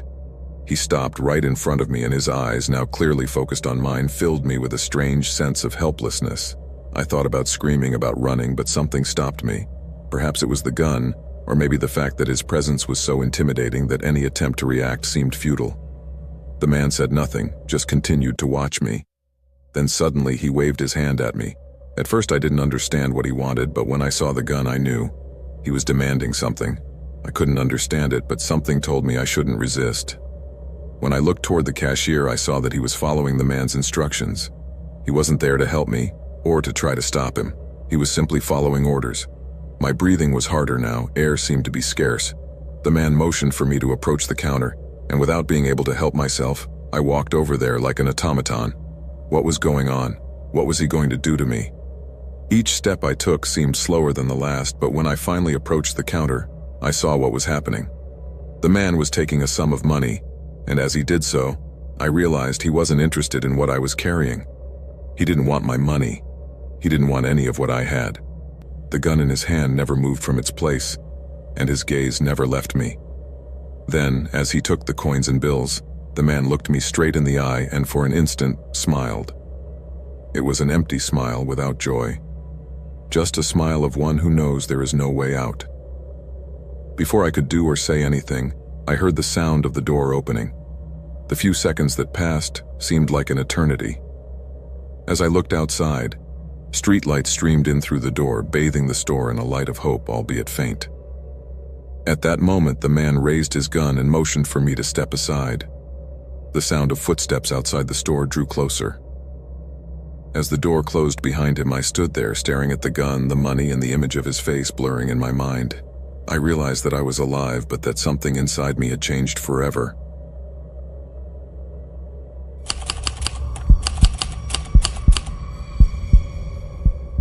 There was something disturbing in that basement. I couldn't say exactly what, but from the first day I joined the office, something inside me resisted going down there. However, sometimes fate doesn't give you a choice. And in this case, my boss decided it was my turn to do the job no one wanted to do. Go down to the basement and check the file system that hadn't been updated in weeks. It was a gray afternoon, one of those days when the rain seems to want to turn into a storm but won't make up its mind. I had been working since early morning, overwhelmed by endless reports and meetings, when suddenly my boss, a man of few words and an authoritative presence, called me into his office. He told me to go to the basement and check the files and make sure everything was in order. That it was an urgent matter, but he did this without even looking me in the eye. Normally, I wouldn't have minded. It was part of the job after all, and as a newcomer to the company, I felt pressured to prove that I could do any task, no matter how simple or unpleasant. So I didn't hesitate for a second and headed for the elevator. The funny thing was that, as I took the elevator, I noticed something strange. There was no one else in the hallway. The environment was empty, as if all the employees had gone home early, as if that part of the building was in a state of abandonment. The basement was on the top level, the lowest, closest to the base of the building, and when the elevator doors opened, the air became heavy. The cold was intense, and the smell of mold and dust hit me hard. The fluorescent light flickered unevenly, making everything look gloomier. The hallway seemed longer than it really was, and the walls were covered with damp marks. The files I needed to review were at the back, along with several shelves full of papers stacked in a disorganized manner. I don't know why, but something about that basement made me feel uncomfortable. Maybe it was the total silence or the feeling that everything was forgotten, relegated to a dark corner of the building. Something wasn't right, but I didn't know what. I started walking towards the shelves, looking for the reports I had been asked to review, when a sound, faint at first, made me stop in my tracks. It was a scratching sound, as if something or someone was scratching a wall, or worse, something out of place. I didn't pay much attention at first, thinking maybe it was the sound of some piping or the ventilation system. The basement was not a place I was normally in, and the vibrations in the building could be strange. But then I heard it again, this time louder, clearer. A scraping followed by a light tapping. I froze, my heart starting to race. I looked around but saw nothing out of the ordinary. The hallway was still empty, and the only source of light was the fluorescent light flickering incessantly. I felt a pressure in my chest, as if someone was watching me from the darkness. I tried to rationalize it, as I always did, but something told me I shouldn't ignore it. I began to walk slowly toward the end of the hallway, toward the source of that strange sound. My mind was alert. Each step seemed heavier than the last, and the feeling of discomfort only increased. As I reached the corner, I saw a door that I normally wouldn't have noticed. It was slightly ajar, and a line of dim light filtered through the crack, illuminating the concrete floor. I approached cautiously. The sound had completely ceased, and the tension in the air was palpable. I thought maybe it was some machine that had broken down or some system that needed maintenance, but I couldn't explain why no one was there to fix it. I pushed the door with my hand, and with a creak it slowly opened. What I saw there chilled me to the bone. In the center of the room, in a dark corner, stood a human figure hunched over, almost in a fetal position, as if trapped in a corner. His face, barely visible in the dim light, was covered by a mass of messy hair. I couldn't immediately make out what I was looking at, but the fact that she was in that position on the floor made me think that the person couldn't move. I tried to move back, but something prevented me. My feet seemed nailed to the ground, my breathing became ragged, and my eyes couldn't tear themselves away from that figure. I didn't know who it was or how it had gotten there, but what disturbed me most was the feeling that I shouldn't be there, that this room and this figure shouldn't exist in the basement of an office building. The figure, noticing my presence, slowly raised its head. Its eyes, if they could still be called eyes, were red and dull, as if it had spent a long time trapped there without food or water. His skin, pale and dirty, was taut over his bones. The expression on his face was indescribable, but what made me realize that I was not dreaming, that this was no joke, was the grimace of despair on his face. He looked as if he wanted to speak but could not. Fear paralyzed me, and although the feeling of wanting to run away was present, something was holding me there. I slowly crouched down, my mind screaming that I had to get out of there, that I had to leave before it was too late. But the figure was staring at me, and in a moment I managed to hear its breathing, somewhat choppy, as if it was struggling to breathe. I moved a little closer, and that's when I saw it. On the ground, next to the figure, there was something that looked like a torn piece of cloth, and between the folds of that cloth was something that made my blood run cold. It was a hand. No, it was not a normal hand. It was crooked, as if I had bent it in the wrong direction, and the index finger was pointing at me. A cold sweat broke out on my back. Her gaze seemed pleading, but at the same time there was something about it that asked me to stay away, not to get involved. I couldn't ignore what I saw. I couldn't turn around and walk away as if nothing had happened. My head was spinning, and the only option left was to try to help. My first instinct was to run for the door, to scream for help, but something stopped me. I knew I had to do something else, but I didn't know what. As I tried to take a step back, my feet tripped over something on the floor and I fell to the ground with a loud thud. The figure reacted immediately, getting up and crawling towards me in such an unnatural way that fear completely overcame me. I tried to scream, but I could not make a sound. My body was paralyzed, and I could only watch her approaching me with erratic movements, as if I were caught between two worlds. Suddenly, the sound of the elevator doors echoed from the floor above, and the figure stopped. A few seconds of absolute silence passed before the doors closed and the sound of the machine disappeared. My mind finally found enough clarity to react. Without further thought, I got up, ran to the door, and closed it with all my might. The figure stood there, staring with that indescribable expression, but I didn't dare look at it again. The only thing I knew at that moment was that something had happened down there, something I wasn't supposed to know about. I got out of the basement as fast as I could, and when I reached the main floor, the relief was immediate. But the feeling that there was something beyond, something dark that was trapped in the basement, never left me. The next day I went back to work as if nothing had happened, but I couldn't help but think about the figure, the crooked hand, and the pressure of being trapped there with no way to call for help. The office was never the same for me again, and although my boss never mentioned what happened to the basement reports, I never went down there again.